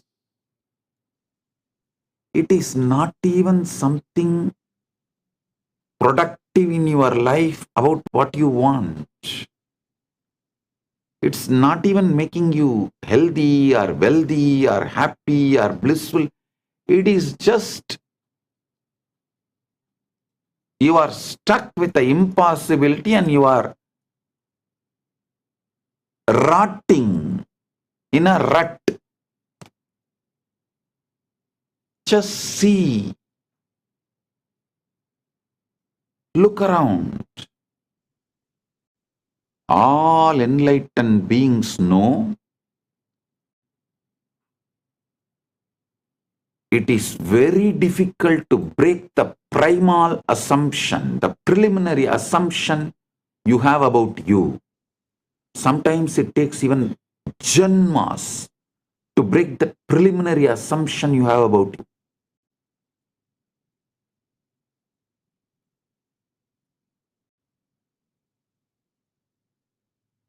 That is why I am very clear. The preliminary assumption you have about you itself, I am giving you right. Ultimate assumption. Listen. All the traditions, whether religions or philosophy or psychology, starts with you as just body-mind combo are doing the worst crime against humanity. Because the moment you start thinking you are a body-mind combo And you have to gain step by step by seeking, accumulate, and achieve the enlightenment, the ultimate over.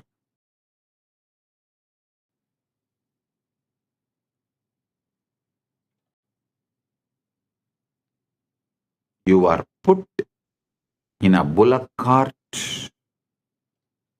or I should say you are chained in the EMI slavery. Listen. Never believe slavery is erased. Slavery is wiped off. No. Slavery is modernized with EMI.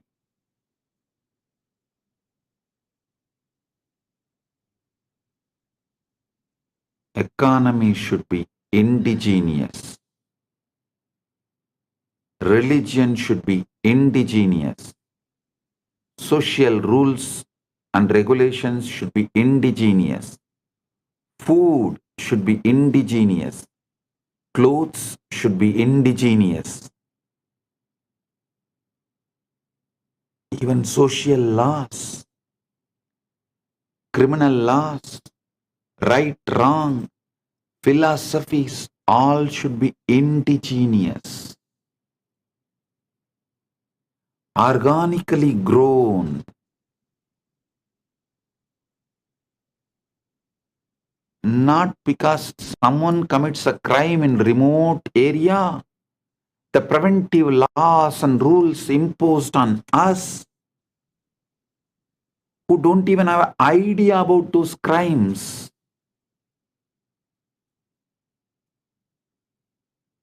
One good thing I found is that due to the AI revolution, the Gen Z is going to live only organic life. The globalized brands, whether it is a Coca-Cola or burger or pizzas, are all global brands. Business brand, retail brands, cloth brands, religion brands, philosophy brands, all have no future due to AI revolution. People are going to choose the indigenous lifestyle. They are no more interested in following the dead, unwanted, unknown. Actually, neither the person who imposes the rule, nor the person who maintains the rule, nor the person who obeys the rule knows why the rule exists. What the hell you are doing? What the hell is going on? No, neither legislature nor executive or judiciary or the obedient citizens, all four do not know why this law exists. That kind of laws exist in every country. In every country, practically.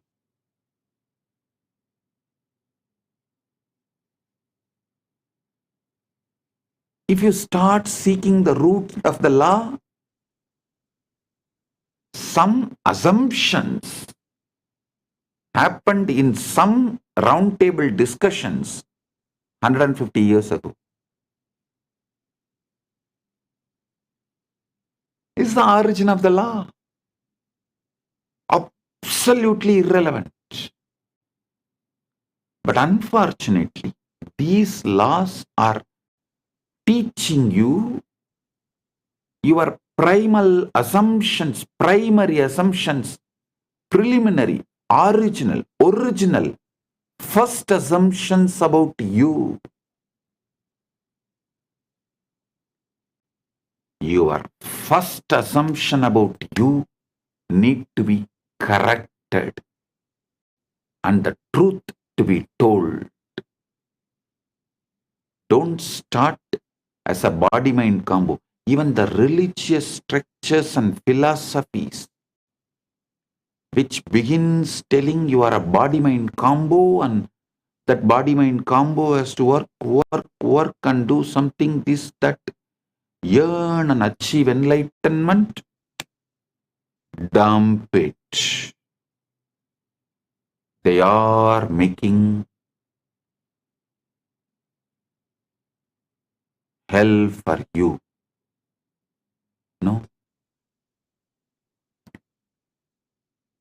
Only enlightened ones know it is very difficult to change the preliminary assumptions. Sometimes it takes janmas. Always it takes years to change the preliminary assumption. Sometimes janmas. That's why when Krishna starts his teaching, the first word is you are Atma. You are the field.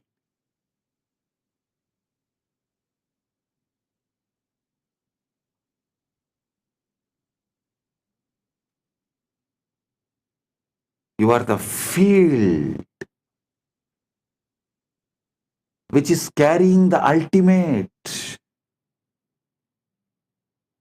pregnant with the ultimate.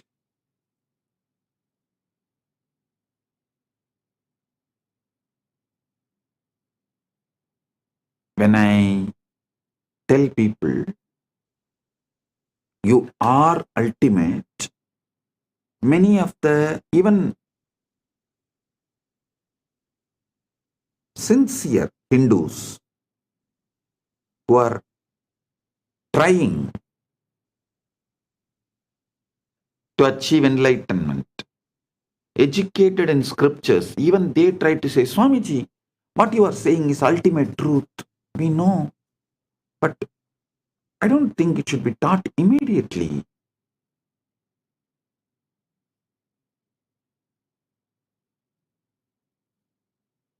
People should go step by step.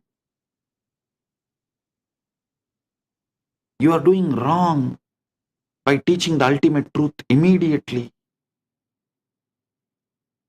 If I am wrong, Krishna is wrong. The moment he opens his mouth, actually Krishna opens his mouth only in the second chapter, Sankhya Yoga. In whole Bhagavad Gita, there are 18 chapters, and second chapter is Sankhya Yoga. First is Arjuna Vishada Yoga. Second chapter only Krishna opens his mouth.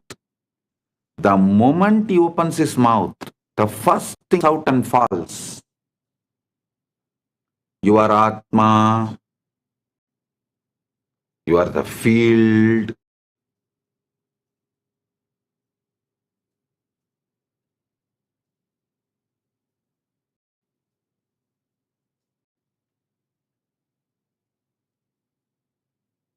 Which literally carries the ultimate.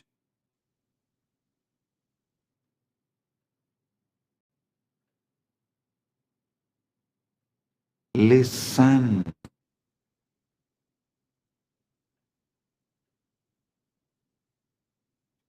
Preliminary assumption should be right.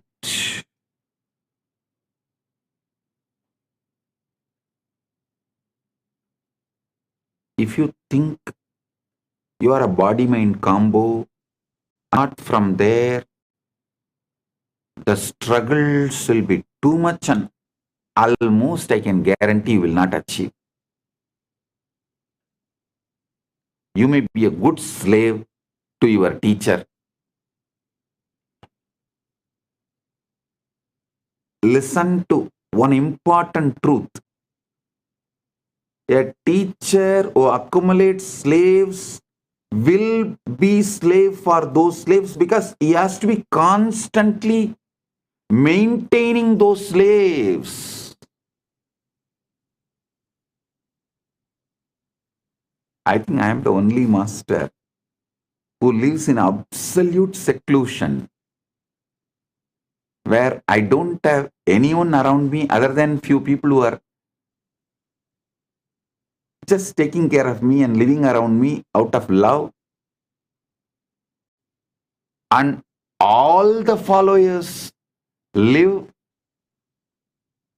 absolutely away from me, never seen me for years now, but continuously the following is expanding, growing.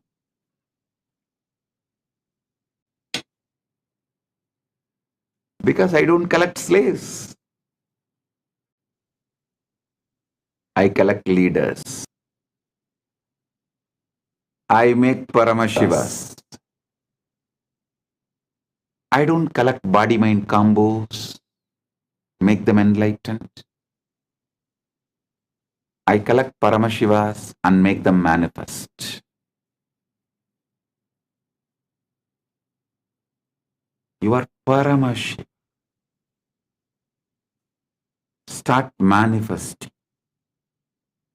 All your struggle, your problem, why you are not manifesting, why if you are Paramashiva, why your reality is not reflecting it, all that problem I will attend. It's a legitimate problem. I'll attend.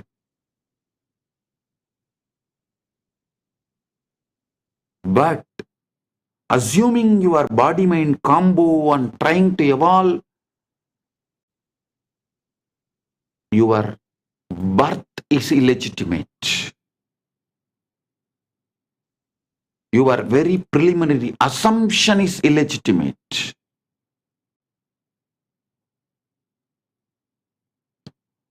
Your preliminary assumption about yourself, your original assumption about yourself, if it is body-mind combo, you are born out of rape by the society,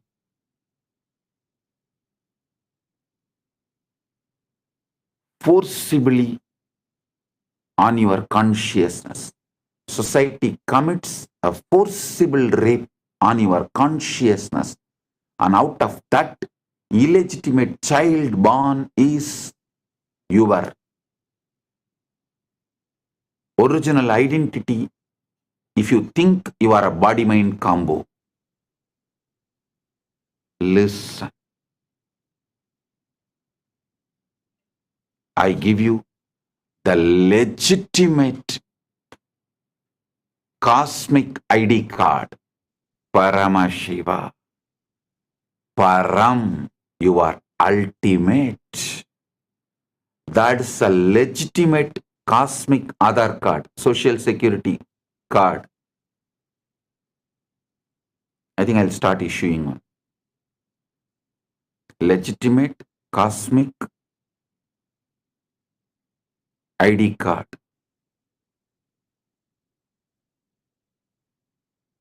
You are Paramashiva. Starting it.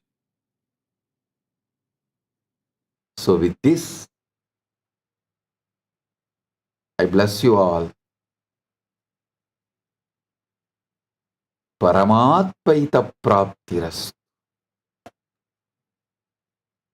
You are Paramashiva right now.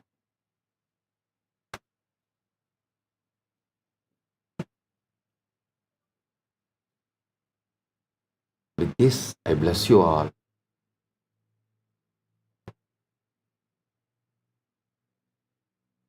Let's radiate Paramatpaita, Paramashiva with Nithyananda, the eternal bliss, Nithyananda. Thank you. Be blissful.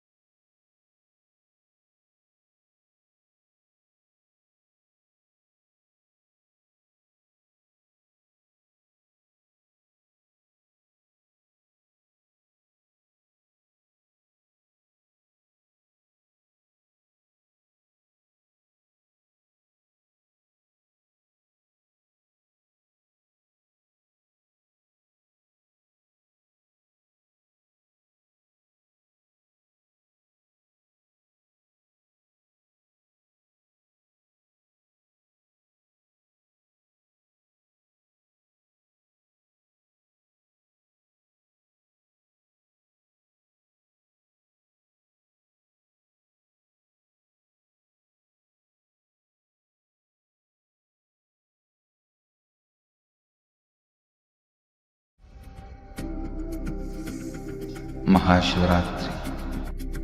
It's an important time when timelessness enters into time.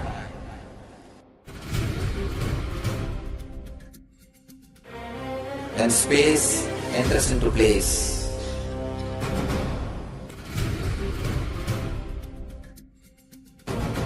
When Brahmanda enters into Pindanda. The whole nature is supporting you now.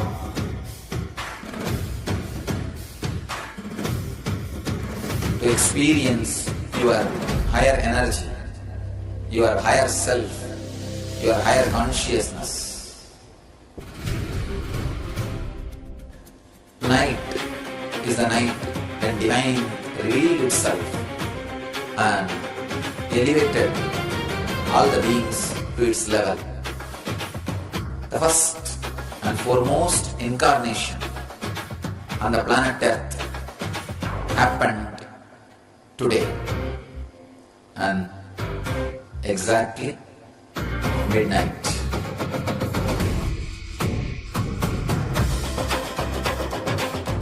Maha Shivaratri. It's a great opportunity for all of you to raise yourself to the higher consciousness. Let this night awaken all of you.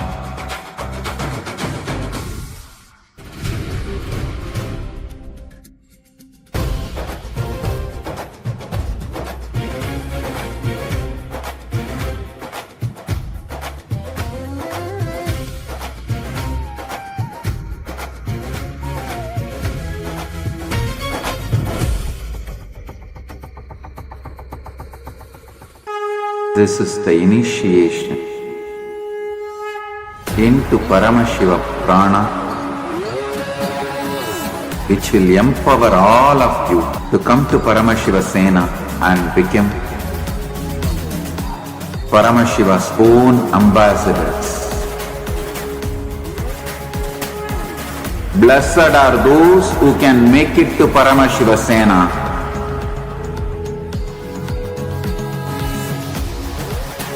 Losers are those who stick to your ego and your mind, your confusions and your delusions. I am opening doors for all of you to come and experience Paramashiva Sena. Now it is left to you to say yes to Paramashiva.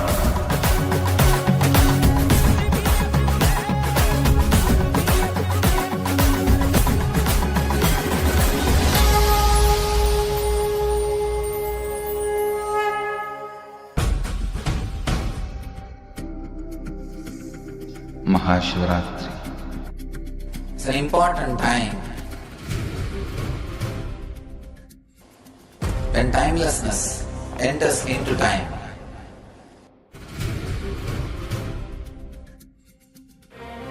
When space enters into place.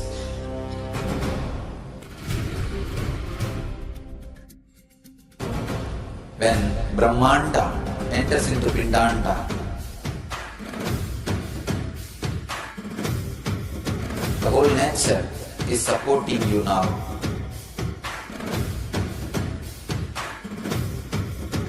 To experience your higher energy, your higher self, your higher consciousness. Tonight is the night when divine revealed itself and elevated all the beings to its level. The first and foremost incarnation on the planet Earth happened today and exactly midnight.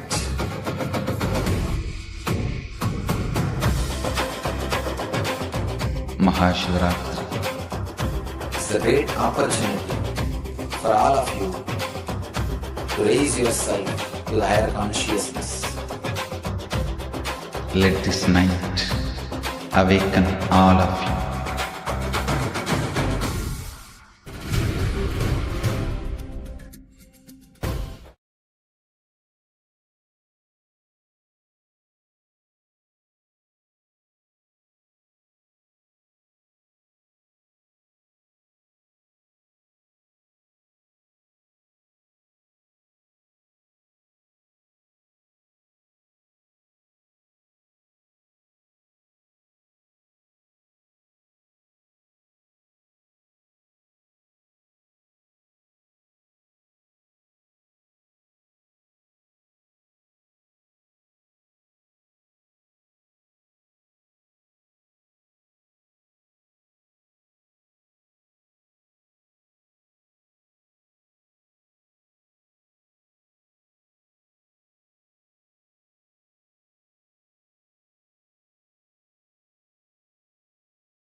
Nithyanandam, Nithyanandam, let us all take a moment to offer our gratitude to the divine lotus feet of Swamiji's for revealing such profound truths to all of us today.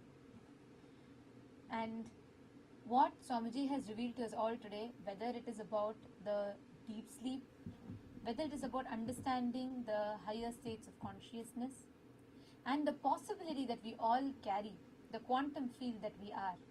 Hope all of you enjoyed the session today, the satsang today, and I would like to request you all to take a moment to post the comments. You all can take a few minutes to post in the comment section what you had, what you enjoyed, what part did you click with the most in today's satsang. I see so many of you, Mahatma Rupa, Richard Ayya, and I see many of you who posted comments continuously.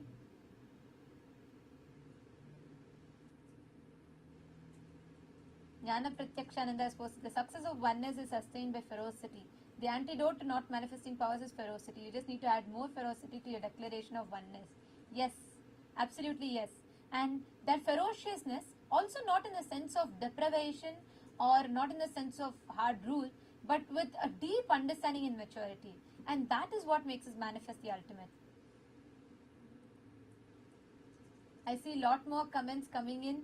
Nithyanandam, very nice to see you all. Rasanta Kiste, Shiv Panditaya, Manandalingeshwari, Ma Madhushri Vatsava. See, this experience that whether you want to enter into the different states of consciousness. For us, for many people, we try to achieve that high or whatever we call that with different means. That's why people, when they're not able to handle their depression, their lows, they try to add to that fulfillment from outside. They want to lead that fulfillment from the outside. They use drugs and substance abuse happen, and then people use alcohol and various different things. Some people get addicted to video games and stuff like that. So we are always we create an external dependency so much so that it starts impacting, it starts affecting our system, ability to function. And now, what is so beautiful here, what Swamiji revealed, is removing all those negative, toxic, all the things that you're adding to you and manifesting your pure Paramashanta. Now this may sound very, will that require a lot of effort from my side? What am I really qualified for it, etc. But that's where the role of the Guru comes in. In the presence of the Guru, you don't need to do much. There's nothing you need to do. Just when you connect to the Guru, harnessing the power of feeling connection will enable you to manifest your ultimate by manifesting the Guru through you. And not just that, the space, see, that's what the Shakti Pada does. When you are in the presence of the Guru, whatever you might be going through, whatever you may be believing that you are having, from what you are, to be able to take that quantum leap, that happens in the presence of Guru. This Maha Shivaratri, we are having special Sevas through which you can directly connect to Swamiji and experience that breakthrough in your feeling connection. All those who want to offer, especially the Pratyaksha Pada Puja. Pratyaksha Pada Puja is an offering that you offer to worship the divine lotus feet of our beloved Master, which removes the janmas, the karmas that you've been accumulating for births together just through this one offering. And this can liberate you from many of the karmic bondages that you've been stuck with in your life. And like what Swamiji said, you should start having gratitude, more and more gratitude in you. Like just in Day for a Say Satsang, Swamiji mentioned about what you want to manifest as the ultimate, like your end. Start living in that end now and start having gratitude as if you already have it. That opening of, flowering of gratitude is possible by offering Pratyaksha Pada Puja. I wanted to invite I see some comments that are coming. Leela Sai Kumar has posted, thank you. You said yesterday observe determine outcome, but is observe is brain or heart? Why some guru teaches observing heart? Okay, listen. Here it's neither brain nor your heart. It is you, the one who's observing. People tend to teach you observe your brain, observe your heart. They are trying to teach for you your personality development, not your conscious enlightenment. Swamiji is not here just to teach you some things that can externally change you alone. No. Swamiji is here for a complete, giving you that superconscious breakthrough. That will happen only when you start realizing who you are, when you are sitting as that witness inside of you.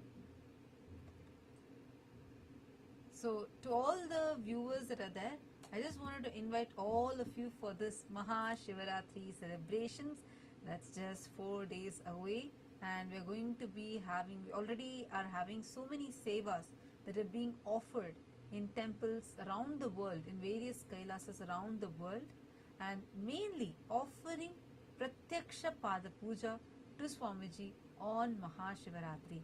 That is going to give you the ultimate breakthrough. And we invite every one of you to join us on the Maha Shivaratri by connecting to the Guru. See, Paramashiva is on the day of Maha Shivaratri assumes from formlessness to the form. And Guru is the ultimate embodied form of Paramashiva. You can call it God, consciousness, Shiva, Paramashiva, Rama, whichever word that you want to give. Guru is a manifestation of all the ultimate, unseeable, all the pure forms of God, the Supreme Personality of Godheads. So, on the day of Paramashivaratri, in the presence of the incarnation of Paramashiva, get ready to celebrate Shivaratri. Get ready to celebrate the night of the auspicious changes. All civilization terrorizes us about dark. Dark is always considered as something negative and evil. Sanatana Hindu Dharma is the only religion where we celebrate dark, Ratri, intensity. We do meditation on the dark. It's only in Hinduism. And do not miss this. Please be there. And I request every one of you, on the day of Shivaratri, you can all offer Pratyaksha Pada Puja to Swamiji. Have the opportunity to connect with Swamiji, the deity, and you can offer the Pratyaksha Pada Puja, and you can connect with Swamiji and all the different gods and goddesses, the different deities, and receiving their grace and blessings. Ultimately, physically offering the flowers, the Madhuparka, etc. at the divine lotus feet of Swamiji. So the link for where you all can make the offering, will be posting it in the comment section. But every one of you, please make sure that you take a few minutes and you're all heading to the link. You all can go to, in the chat we'll be pasting the link in the YouTube live chat. And all of you can make sure that you're going ahead, signing up, and whichever Sevas you resonate with, you want to offer, get started with one. Get started with any, because you are going to be having a huge breakthrough, literally your consciousness itself shifting in this Shivaratri.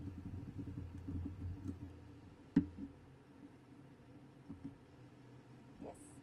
And thank you all for tuning in with us. It was wonderful to have you all here.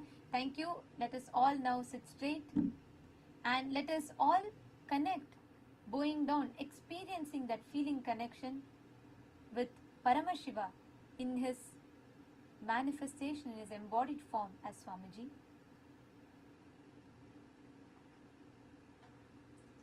Let's now conclude with Purna Mantra.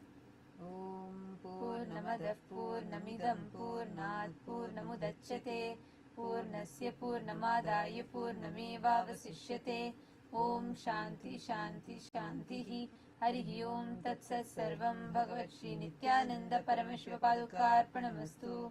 Om Nithyanandam.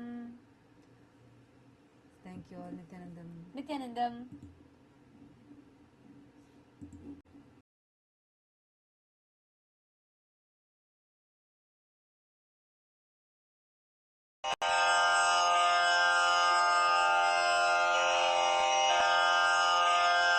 श्रीकैलासोन्नतद्वादशान्तश्यामलापीठारूढ श्रीमीनाक्षिसुन्दरेश्वरा भिन्नस्वरूपा परशिवपुत्ररत्न Kumar गुरुमण्यतुल्यावतार श्रीपार्वतीस्तन्यपानलब्धदिव्यज्ञान विश्रुतसकलनिगमागमसारभूत द्राविडवेदप्रवक्त्रे श्रीमत्परमशिवकरुणासमधिगतमुक्तामयचतुरश्रयान गीयमान छत्रचामर श्रीचिह्नकाहलादिसमस्तबिरदावल्यलङ्कृत ज्ञानविज्ञानचक्रवर्ती सर्वजनसङ्घसद्यो निर्वाणदीक्षाव्ययापवर्गवर्ष विश्राण Jimuta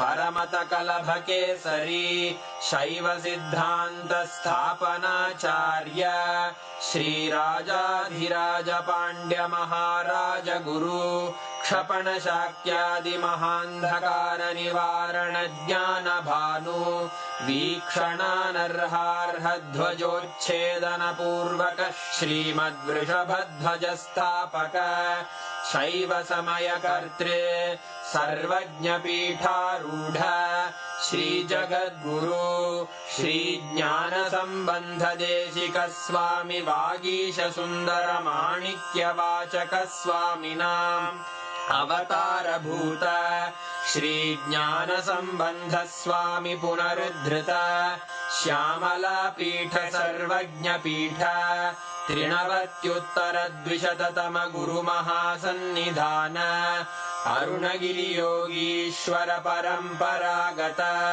Arunachal सर्वज्ञपीठ गुरुमहासन्निधान Kailash परम्परागत काञ्ची कैलास सर्वज्ञपीठ त्रयस्त्रिंशदुत्तरद्विशततम गुरुमहासन्निधान नित्योत्सव नित्यमङ्गल नित्यकल्याण नित्यरजित कैलास परम्परागत आदिकैलास नित्यानन्दपीठ महासंस्थान महासिंहासनपीठकर्तः साक्षात् श्रीपरमशिव समुद्भूत कैलास परम्परागत वैवस्वतमनु इक्ष्वाकु हरिश्चन्द्र भगीरथ श्रीरामचन्द्र शूरसेन इत्यादि अनवच्छिन्न सार्वभौम चक्रवर्ति परम्परागत चतुष्षष्टि योगिनी मण्डित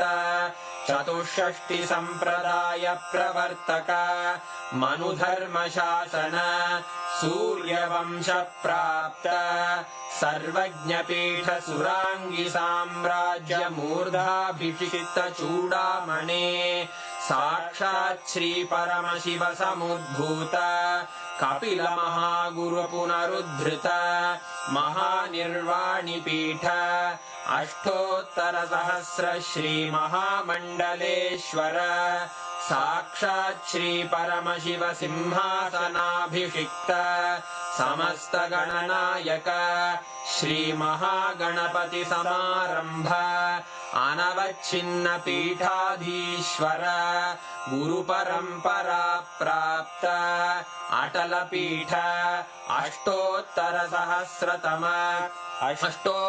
सहस्र श्री अटल पीठाधीश्वर धर्म मुक्ति स्वर्गपुर स्वर्ण पीठ त्रयोविंश गुरु महासन्निधान कैलास परम्परागत आदिपीठ सर्वज्ञपीठ जगद्गुरो श्री कैलास पुनरुद्धारक श्री कैलास परमाचार्य श्रीमत्परमहंस परिव्राजकाचार्य वर्य सच्चिदानंद प्रणव स्वरूप श्रोत्रिय ब्रह्मनिष्ठ श्रीमज्जगद्गुरु श्रील श्री भगवत् श्री नित्यानंद परमशिव श्री ज्ञान संबंध देशिक परमाचार्य स्वामिन् अत्रागत्य परिपाल्य च अस्मान् विज्ञान वितरणेन विजयी भव जय जय।